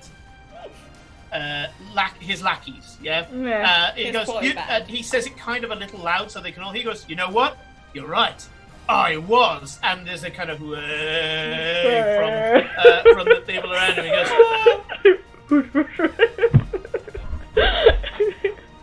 know what? The one thing I didn't expect was a social call. But sure, you want to come in, declare yourself my top contender? Who knows? Even my equal. Stranger things have happened. Fair enough. You want to hear the story? He fills up your flagon and says, sure. You remember that Calhan, a bloody war chief I was assigned to? Yeah, it was a bastard, if I remember correctly. You don't know the half of it. So he always had this one policy, right? He takes out the bridge. The rest of us have to take the other decks. Single-handedly, every time. Never once an injury, a scar, nothing like that. We thought something was up. Or I was the first person to notice it. Turns out he had this nerve agent. Powerful thing was. And he had been augmented. Didn't work on him. So he'd run into the bridge. And he'd set off this nerve agent. You don't get droids on the bridge. Well, you don't get combat droids on the bridge in a lot of these ships. No. So he'd go in there and he'd be a walking nerve bomb. The gas had hit him before anything else. And he'd just go around, cut up the bodies as if it was an epic fight. But that wasn't enough to kill him. But he knew I'd cottoned on. So he was doing whatever he could to get me on board. He wanted to prove himself to me. So he took me to a planet. The planet was fair game. Men there had been fighting us for years, blood feud, all the rest of it. So he took me on a private hunting party. Ooh. Is this... I guess he wanted me to see how bloodthirsty it was, how unstoppable it was. He didn't even use the nerve agent. Took out the men soon enough, but you know what? The fight wasn't in it for me. Yeah, some of them put up a bit of a decent fight. I knocked half of them unconscious with the flat of my blade. And at this point, he pulls out a good-looking vibro sword. It's not a vibro greatsword. This guy is more sword and ball. Because, yeah, I ended up switching off the vibro element on my sword. Just slapping them unconscious with the flat. Humiliation, yeah? I mean, they still deserved it. Their fathers dishonored our fathers. And despite repeated attempts by our people to be civil, to ask for what was a reasonable recompense for the dishonor visited on us, they kept refusing, didn't they? So yeah, I went in, I slapped him about a bit. I thought he was a bit overeager. I thought he was trying to prove a bit of a point. As he went in, hacking and slashing, limbs going everywhere. In the end, I swear, the last two men to come up to me wanted to be knocked unconscious so they weren't going in front of him. But then he didn't stop.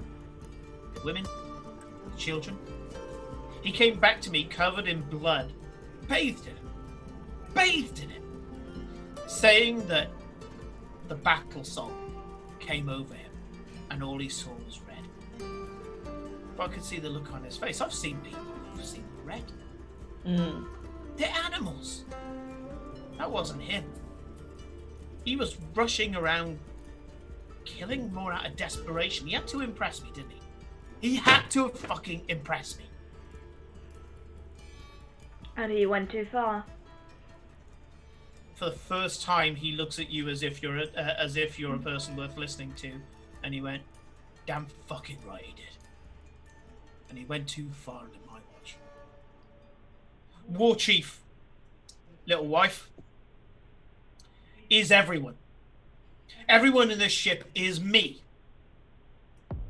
If I dishonor, they dishonor. If they continue to follow me when I've made a mistake, deliberate fucking judgment. If they continue to follow me, then the dishonor is visited on them twice over. One for accepting it, and second for serving Andre. That Yeah. wasn't me. So yeah, I wanted to make sure that they knew what I was doing. So I waited until he got back, and in front of all of his major lieutenants, cut him down. Didn't take much. But he didn't even see the blade coming. He turned round, drink in hand, flash of silver, sprite of red. It was more than he deserved. But I needed to make sure they knew. Of course, the lieutenants, when I started reasoning with them as to why I did it, I could see it in their eyes. They were fucking complacent. They'd done it before. They weren't surprised. If I had my way, I would have taken out more than on the day of my exile. I would have taken out more than that one bastard. I would have taken out all the lieutenants. Still might want it. Do you know they're risen to power? They're risen to power. They've got their own war bands under them. All those boys, all those girls that are following them as if they're their personal fucking hero, and they're following dishonor. Of the 11 lieutenants left, Fucking each bastards. of those more than tenfold. You've got dishonored youngsters who still don't quite get it. They're still at the point of fisticuffs behind the shipyards and cutting off each other's hair. Yeah? You remember?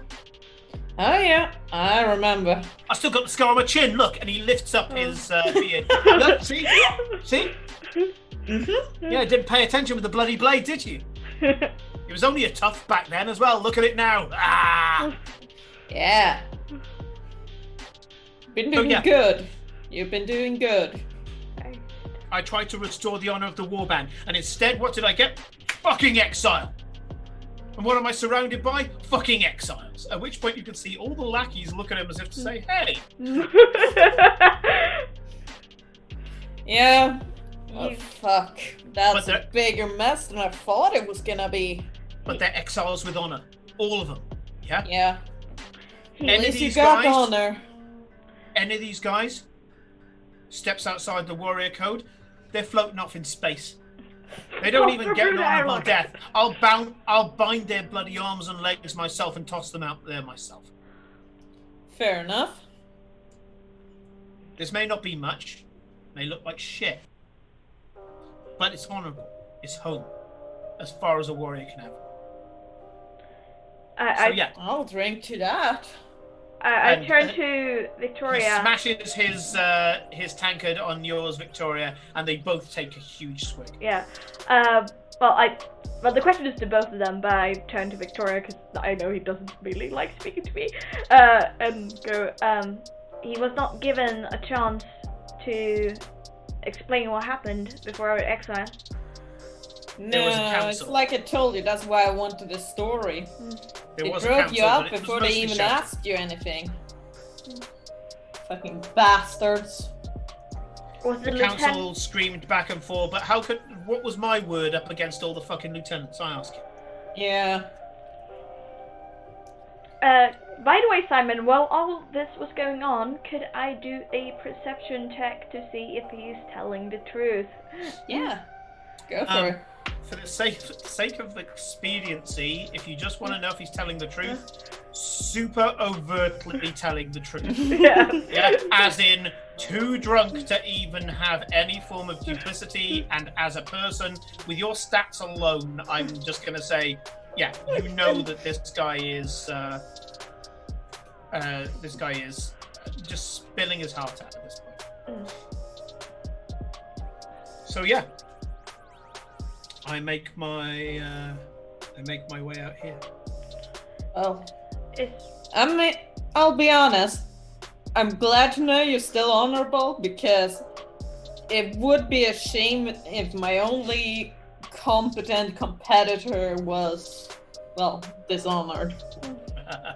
You're not a little disappointed that we would end up having a fight to the death? It would be nice, but I'd rather have you some sparring every once in a while. By the way, Okay. how is They Jan still 2 taking all of this, Simon? I need to know. Oh. I mean, Yantu is warrior caste himself and built like a brick shithouse and well armed. Yeah. He's currently just ripping a horde. I mean, with his big kind of Trandoshan. Let's put him a Trandoshan mugshot again. Yeah. With- We're having looking some at fun. Victoria, so I'll take away Yeah, Victoria. so if you take Victoria away, with his big Trandoshan teeth, he's just ripping a haunch to bits. And he's listening very intently to the conversation between Victoria and Bjorn. Bjorn. And I'm gonna say, yeah, Bjorn's seen him, and he has looked over at him like twice. Yeah. Mostly as he's like making a point, he's kind of looking over at the Trandoshan, because you already know that Trandoshans already have quite a strict warrior code.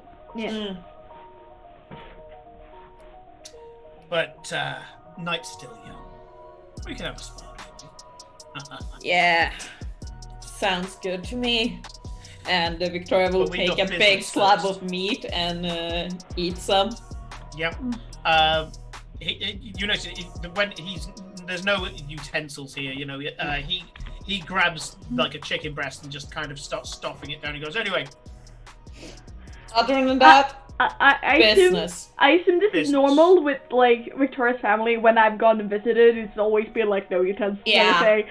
So, Yeah, it's pretty much. Yeah, the so, case, so I'm The like only pretty used times to you've it. seen actual utensils has been when you've after the wedding, when you had dinner with the elders. Yeah. Yeah, that was Because pretty much the only old time, ladies, they are very strict. Yeah. The matriarch's the most terrifying part of the devotion. Yeah, But the so I'm quite like comfortable and like eating with it. I mean, if it's something that's so big, you'll pull your knife out, as in your combat knife out, and hack a piece off. And if maybe you're eating shellfish, you use the butt of the knife to crack the shell in a very manly way. But other than that, that's about it. Man food. with my broad or what?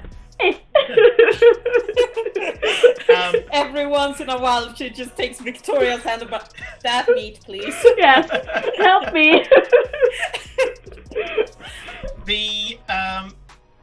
So yeah, you say business. He goes, yeah, to business. You want to know why I'm here? Yes, Sprawl specifically. Unfortunately, your victories against your chosen opponents have drawn a little bit too much attention to the Sprawl for the big bosses to approve of. And they want to run you out, but, well, I thought, why not talk to you first, because at least you're honorable. There's a target here I'm looking for. Oh, Only reason I'm here. Last two ships that I boarded, it was just looking for them. That's all. fair enough. If it's a target, then. We might be able to help. Yeah. Favor for a favor. You stay out of Sprawl territory and we can help you find this target. I'll have no reason to stick around, except he's around here at the moment. So, yeah, I'm looking for a target. Yeah. Black Sun. Oh, what is this music? I'm gonna. Yeah, he's on my list. I have a list now. Yeah, I didn't tell you about that. I got a list. Oof. Imperials and Dark Sun, for the most part. Sounds good to me. Those bastards are very much good targets, usually. Sometimes they even put up a fight. He looks We can down at look his at them. beard and goes, "You're not getting it, V. Oh? I've got a pact of vengeance." Shit. Do I know what that means? No, you don't. Okay. She does. Pact of vengeance is that he has sworn to fight to the death until he finds the person that he needs to the person he needs to kill in order to avenge someone. Mm. Either he's avenging himself or avenging somebody else, but there's a specific target, and he's pretty much on a suicide mission to achieve it or die. That's a serious one. Too bloody right. I All these suppose- guys here, they know. It's no secret. And their No. guys, they're up for it, aren't they? And there's a kind of yeah. I'm in it to win or die. So It always is with you. it's life, isn't it, for us? Indeed. No, Uh, someone did me wrong, and I got one of them. Looking for the other one now. Don't get me wrong. I'll spend what time I can taking out Imperial targets. Alliance pays well for that, both in favors and keeping this place running, and also to help keep me on the hunt. mm. So, the Empire now, we're square. That's just me boarding them, raiding them, because, well, they're dicks. That they are. We've had a few run-ins with them ourselves. Stole some nice things. Well, Mm. you seem to have come out unscathed, so it looks like we've both done our bit for the rebel cause. Well, if you want to know something fun, you see, the family called me back for a big meeting, and when I came back, these guys had gone and stole a ship of a moth. And What? didn't invite me. Can't The ship- believe that. The ship that came in. Oh yeah. Yeah. God, I think you mean the exploration probe that came in. Yes, the exploration probe. Okay, so you got some party people with you. Good, good. And now to have a good time. It's Indeed. important. It's important. You know, get some fun in before you go. So, yeah, that's it. They want to help me. They want to help me take down my target. I'll move on to the lesser people on the list, and they're scattered everywhere. And I'll go my own merry way. Yes, and I'm quite sure that the bosses were quite happy in helping you achieve this goal as well. Oh yeah, I'm pretty sure our boss could help you pretty well. She's good with finding people. Fair enough. I was about to ask if they had a problem with the Black Sun, but it sounds like it's more skills than intent. Fair enough. Fair enough. I've got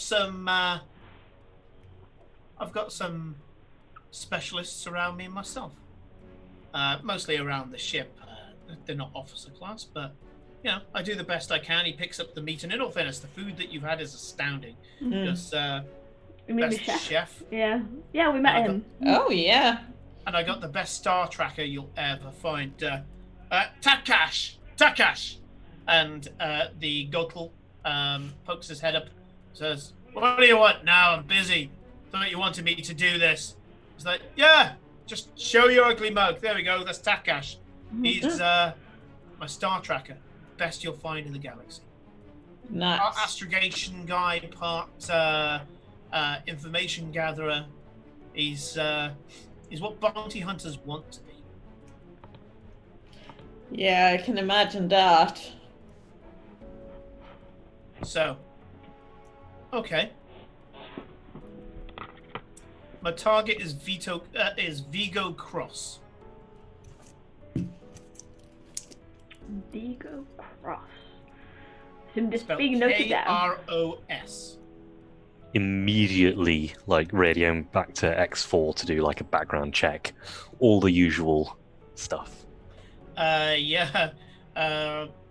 I would like Chevron to do either a knowledge underworld check. I will also allow a streetwise check if as a ditch. And I so can I think I attempt actually have- streetwise, I'm pretty sure. Let me think I- check. if given the choice between one, I'll give it a whirl. You haven't got the background, Nima. Okay, I will just sit there and look pretty. Yeah. Well, you're good at that, so it's fine. Diff, sorry. Don't really have to try. For this, the diff is only 2. Hey! Hey! Here we go. All good things. You've heard of Vigo Cross. First of all, you know what a Vigo is. Asking Paul. No, not off the top of my head. Okay, so the Vigos are effectively the mafia leaders of the Black Sun. Okay. Vigo Cross is one of the leaders, but he is more of a... He's more of a new opportunities person. So he finds new places for the Black Sun to put their sticky hands into. And he's one of the lower level Vigos that you will find. Vigo, huh? Yeah. Yeah. Chevron, you heard anything about that person? I know the name. He's a new player. Relatively small fish as they go, but still respectable target nonetheless. Yeah, he wasn't a Vigo when he first crossed me. He was an agent. Pretty much made his money getting in bed with the Empire. That's when he did me wrong. Stabbed me in the back, he did. I had a deal with him. He went off to the Empire for the bigger, better deal. Black Sun found it funny. And they tossed me to one side thinking that I would eventually destroy myself. That's when I became a little more focused. Turned the Isvarian into my base of operations, and not just a ship where I was drinking myself into oblivion. Which I was. Understandable. You helped me find Vigo Cross and his opportunity. That's what he calls a ship. I bet he thought that was really clever. The opportunity. Help me find that. Hell, come along on the raid if you want. You never know what you might find. And, Sounds fun. And I'm gone. I'll accept just the information. I've got no beef with you. Yeah, well, we're gonna have to head back and talk to the boss. See what she can dig up, and we can stay in contact if you want to. I mean, we've got a long-range communicator. We can talk to her. Oh yeah, we could. Yeah. Probably. I can offer credits. I can offer ships. There's a few scuttle ships that will take very little repair, so I'm responsible for. Weapons. Cap ship weapons if you want. I like to keep a few aces in the hole, so a few of the ships that are raided, we tore them apart, but we left the capital weapon just floating there in space. Nice. Or if they want someone dead, I'll make them dead. Whatever the price is. You know how the pact goes. Yeah, I do. By oath, Well, I'll go off and I'll take anyone down. I don't care. After I get the Vigo. Needs to be at full strength for him. of course. He's a good fighter. He's an absolute snake. But he's a good fighter, apparently. What weapon do they favor? Simon has to check his notes. Force pike. Ah. Well, at least it's a respectable melee. I think he started training in earnest when he found out that I was on his tail. Ha! Yeah. I like to think he's training out of panic. Simon, did you say force pike? Yes. Yes. Force pike. Yeah. Is he a force user? No idea. If he is, he's more of a fucking traitor than I thought he was. Indeed. Oh, you don't need current speaking. You don't need to be a force user to use a force pike, then, or No, you don't. no? Okay. Yeah. That weapon, though, the force weapon. If you do, well, when you kill him, mind sending that my way? I do know someone who would find that funny. I was going to take it for myself, but I'll settle for his head. Tell you what, come with me on the raid. Come board the ship. It's a big burger, capital. Ooh. Capital ship.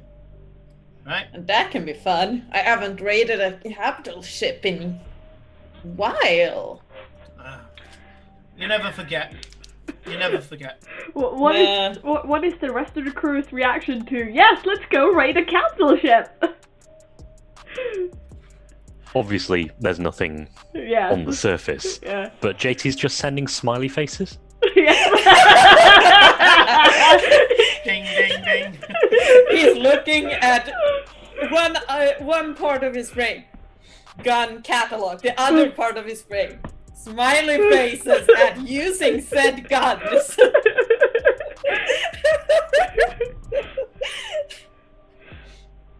and Chevron, who might not be so keen on raiding.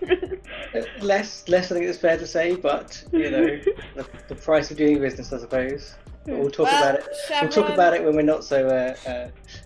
If we do raid a ship, the general rule of thumb is anything you get your hands on, it's yours. I'm interested. I want to turn that fucking ship into a monument. Not to the clan. Hell, not even to me. And I'm owed it. But to her.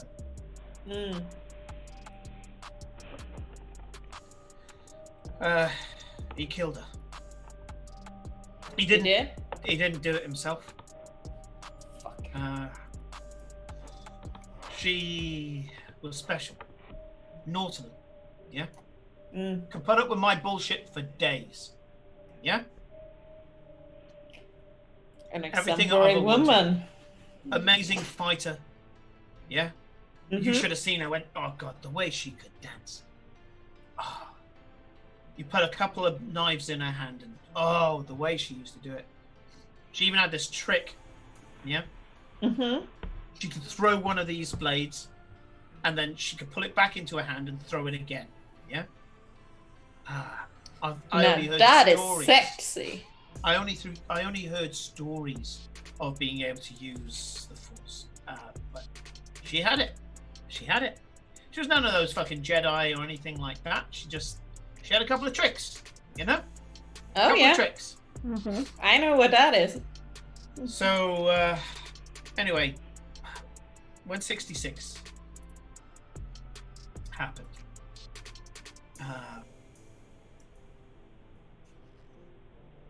we thought nothing of it, you know?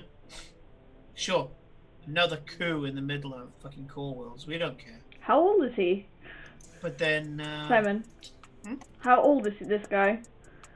This guy, he's older than Victoria. I'd say he's not quite 30 yet, so 66 happened when he was a kid. Yeah, okay. But, you know, he says, you know, when 66 happened, we didn't care. But as the years went on, even people like her started getting hunted. Mm. They kept renewing the bounty, didn't they? Anybody who was proved to have any form of gift, dead is good. They can still tell, apparently. But alive was better. Yeah. Mm-hmm. So, fucking Imperial agents started chasing us down. Those fucking clone boys. And we were able to take them out. You know, fucking clones. Jeez. And then these other boys started turning up. All dressed in black, you know. Just, you know, like a kid. Yeah? Like the stylish kids you find on Coruscant, yeah? Black head to toe, you know. Hair combed to the point where it looks like it's been spray painted onto their head. Pasty fuckers as well, all of them. Yeah. Yeah. Too much time in a ship, and they started sniffing around. Now, okay, we killed a few of them, but they're getting closer. How did they get obsessed? Couldn't trust They them. never stop. So I put in a deal with the Black Sun. Mm-hmm. All they have to do, easy money as well, easy money, was just keep her safe, just for a short period of time. And they turned her over. Yeah.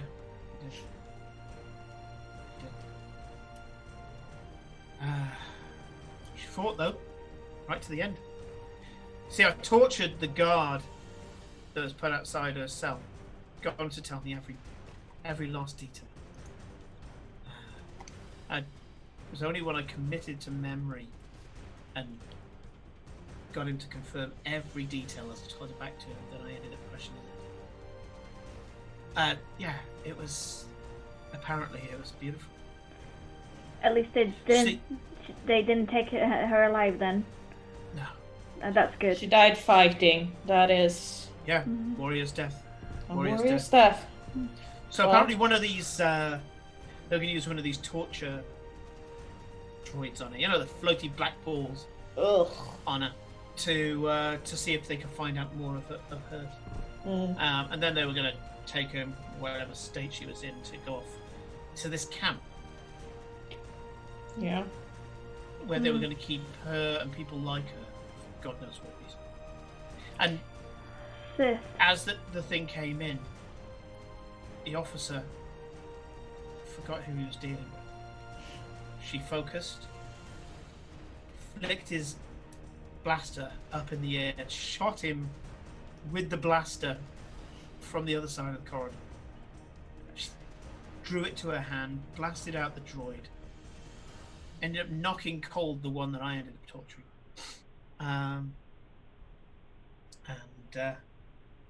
He got from his mates afterwards that she fought through half the ship. Yeah. She must have racked up some kills. Honestly, that is pretty amazing. Yeah. It was an Imperial Guard. Red blokes. Again, force pikes. Fucking force pikes. He was just too good for her. Too good. Just Yeah. came in and that was it. And he tried to take her alive. Apparently, when she knew the Of course he game did. was up, she ran straight onto the pike. Yeah. Scarred him up as well. I should know. I saw the scars. Yes. Any sort of force sensitive. That was when I was choking him. Hmm. Got to see the scars up close and personal, like, you know. Personal touch. Of course. Gave him the personal touch. Looked him in the eye. Yeah. Yes. Any force sensitive that has any sort of knowledge knows that they do not want to be taken alive. By the Empire. No, she knew that. We all knew that. But Yeah. we've heard the stories. So yeah. I've already got the man that killed her. Now I need to get the man who gave her the death sentence. Legal course. Indeed. And I will be happy to help you find that son of a gun. Same. He currently kicks about in a Marauder class assault corvette. It's well armored, well provisioned. I'd say I want to scuttle it. Mm. My boys will be able to take out the rest of the decks. I want the command deck. Basically, we get in there, go in hot, hard. I'm happy to ram this whole fucking ship into it. There's about, 170 odd people on the ship. We get the command crew. Shouldn't be too many for us then. and my boys and the rest of the people in the ship will take out the other floors. Mm. Now, this is out of character, but do we send Yontu with the goons, or do we keep him to ourselves and have him help us? Well, he is my unofficial apprentice. So he's in the going way with us. of the melee. Yeah, so he will go with us. We should be able to get in fast enough. They have got fighters. 12 of them. Not sure what type yet. Well, If you have... I think between our two crews, we can get a pretty diverse set of skill to take on anything. Okay. If your ship is any good, your Oh, yeah. crew is any good, maybe they can help us get through the fighter barrage. They're not going to launch all 12. They won't have time. They'll probably have a regular escort. What's that? Between 2 and 4, depending on how alerted they are. So, first half of the battle, get to the ship so we were able to board, second part, boarding party, essentially. That's it. That's it. Well, What we we can- have one of the best pilots around the Sprawl, so hopefully that will be...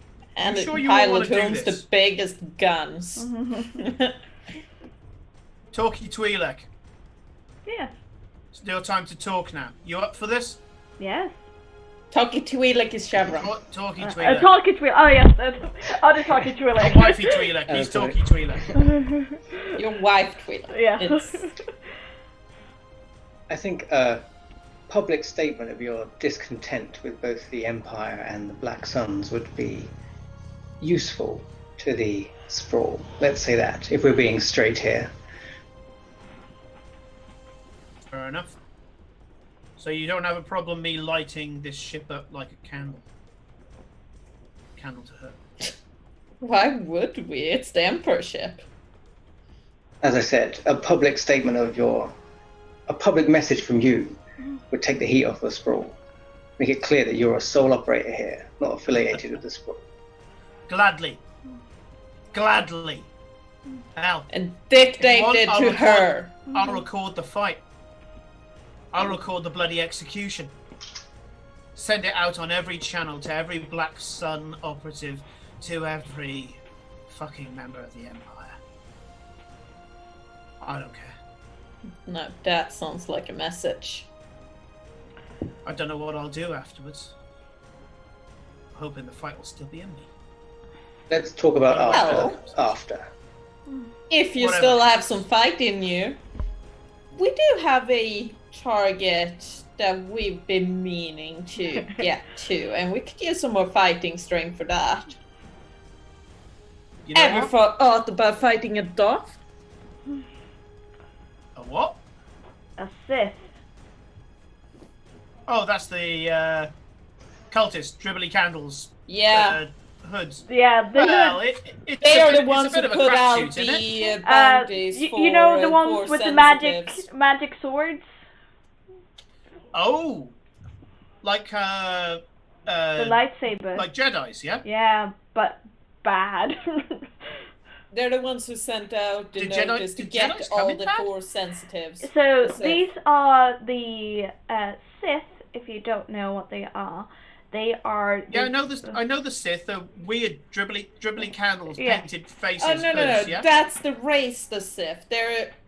It's weird. The Force sensitives of the Empire side call themselves the Sith because the first one were of the Sith race, but now they are recruiting Force sensitive, which is why they're trying to put out bounties for anyone who is Force They- sensitive. are corrupted by the bad side, not bad side, the dark side. Bad side of That's the the bad Force. side. The dark side of the Force, which I don't do religion, love. But It's Yeah. irrelevant it's irrelevant. who they are. We just All you need them to gone. know that in the end, whatever bounty was on your beloved came from them at the root. Yes. I'm in. Hell, as long as you help me take out Vigo Cross, I'm in either way. Yeah, Uh, Sounds fun. Haven't By the- hunted with By you the for sounds so of it, long. they were part of the problem anyway, so let's do it. Yeah. You want the Isvarian to go in? We can do it, can't we, boys? And there's a huge cheer from all around him. We're in this until we're gone. I mean, The reason why I suggested that is because I know that Simon mentioned before this mission that Nala would look into the Sif, and it would take at least one mission to find out the place. yes.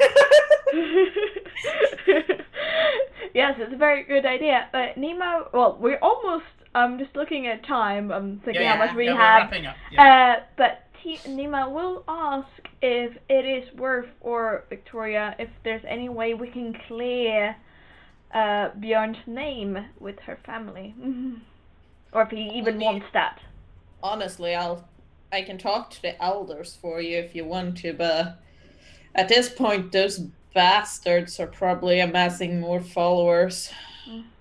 I mean, I assume you guys would want to get rid of these dishonorable people in He's still the honorable. family. He's disgraced, not dishonored. Yeah, It's a no, difference. not him. I meant the officers that are, well, the lieutenants that are now their own warlords or officers. It won't work. We need evidence, and it's been way too long to get it. But yeah, I can do that if he wants to, but... I'm just bringing up a picture of a Marauder class now as well. Okay, I will Just so remove that you Nima guys know. from the screen. It is basically like Battlestar Galactica. It's basically I Yeah. looked it up quickly and I was like, yep, Yeah. Battlestar Galactica, baby. Looks, I want one. It looks Yep. like I want one. Sorry, this isn't a very good res, but yes, that is it. It is a little mini Battlestar Galactica, and it's this Vigo's floating palace, incredibly powerful ship, and We're gonna blow it up. it's like no taking this ship. No. Though you can take anything that isn't nailed down, Trevor. Oh, anything that's Yes! not nailed down, you can absolutely take. But he wants the ship to Blown be to a sunder. long-lasting legacy, and you know that this is very much of your warrior cast is leaving like a big wreck or ruin. Is something that would be is something that he would want to do because it's part of what you guys are. So yeah. So we're doing this then. Siege, and then off we go. Fair enough. Takash, do your fucking job. And we'll We're send a ready to message to Nala to get her looking at her end as well. Yeah, we'll talk to I our asked boss. X4 immediately as soon as it was very obvious we were going on this mission Yeah. to send a message. Yeah. He comes back and says, "Yep, I'm raising Nala now. If you come back to the ship, you can discuss it with her to see if she is happy with the outcome. And at that point, we are going to stop. So a big thank you to Paul, Felicia, Ed, and Corinne for their story today, and for all of you watching at home. If you enjoyed our particular brand of chaos, please click the Discord link below and join our community, which will also mean that you get our other broadcasts. However, you can just follow us, and that will also give us the broadcast as well. Our next broadcast is 8 p.m. UK time on Friday, where I've got the wrong one down here. Sorry, where Kate, Nick, Felicia, and Corinne will be playing our ongoing D&D 5th edition campaign, The Benefactor. Also, a reminder that on Monday at 8 p.m. UK time, Ed here will be our second DM. Woohoo! Only one other than me to DM on this channel for Call of Cthulhu. I get to be a player. And keep an eye out Blasphemy. for our follow-up to the Vaudeville Ghost. Thank you very much for the beautiful feedback that we had from the Vaudeville Ghost. We will be doing a lot more of that type of thing. As I put in the chat earlier, I've already written the second one, and I'm halfway through writing the third one. Because you so, don't know when to stop. Yes. But Also, until then, thank you so much, Minion, for hanging out with us. yes, thank you very much, Minion, and thank you everybody who's stuck around after Kate's raid. I can see that there's a few of you there in chat. I'm not going to call you up because you didn't mention in the chat, but thank you very much for sticking around. I hope you enjoyed it. Thank you for Aura, and thank you for the bits as well. Thank you. My alerts don't seem to be working. I need to look on that because I'm not getting the alerts. Thankfully I've got my dashboard up so I can see them doing there. It is fantastic to continue this this story with you, considering this started off as just was opportunistic one-shots, and now they're cracking on with the main story for this campaign, to the point where I'm going to have to ask them some questions soon as players. I'll be derailing it soon, Simon. Don't worry. I'll do my best to derail it. Completely off the rails. Tangential, please. Yeah. Well, as you said, you wanted your casino ship and your asteroid club and a cantina. His line of beauty products as well. Yeah. Yes. He's gonna become like hair care line alone is going to take the whole campaign. It's Jeffrey Charles or something like the like. Makeup. Yes, I know which one you're Are you talking talking about about, and James we Sharp? don't talk about him. Well, YouTube makeup. Yeah, that's what Tara's gonna do. YouTube makeup and become famous. Yeah, and thank you very much for all of that. Take care of yourself. And question: if Sharon were to go and try and be YouTube famous, but in space, first, what would YouTube be called? And two, would he even use his own face? Space Tube. Anyway, I think Cheryl would use his own face, but anyway. Ego. Anyway, disguise on his ego. Anyway, thank you very much, everybody. Take care of yourself.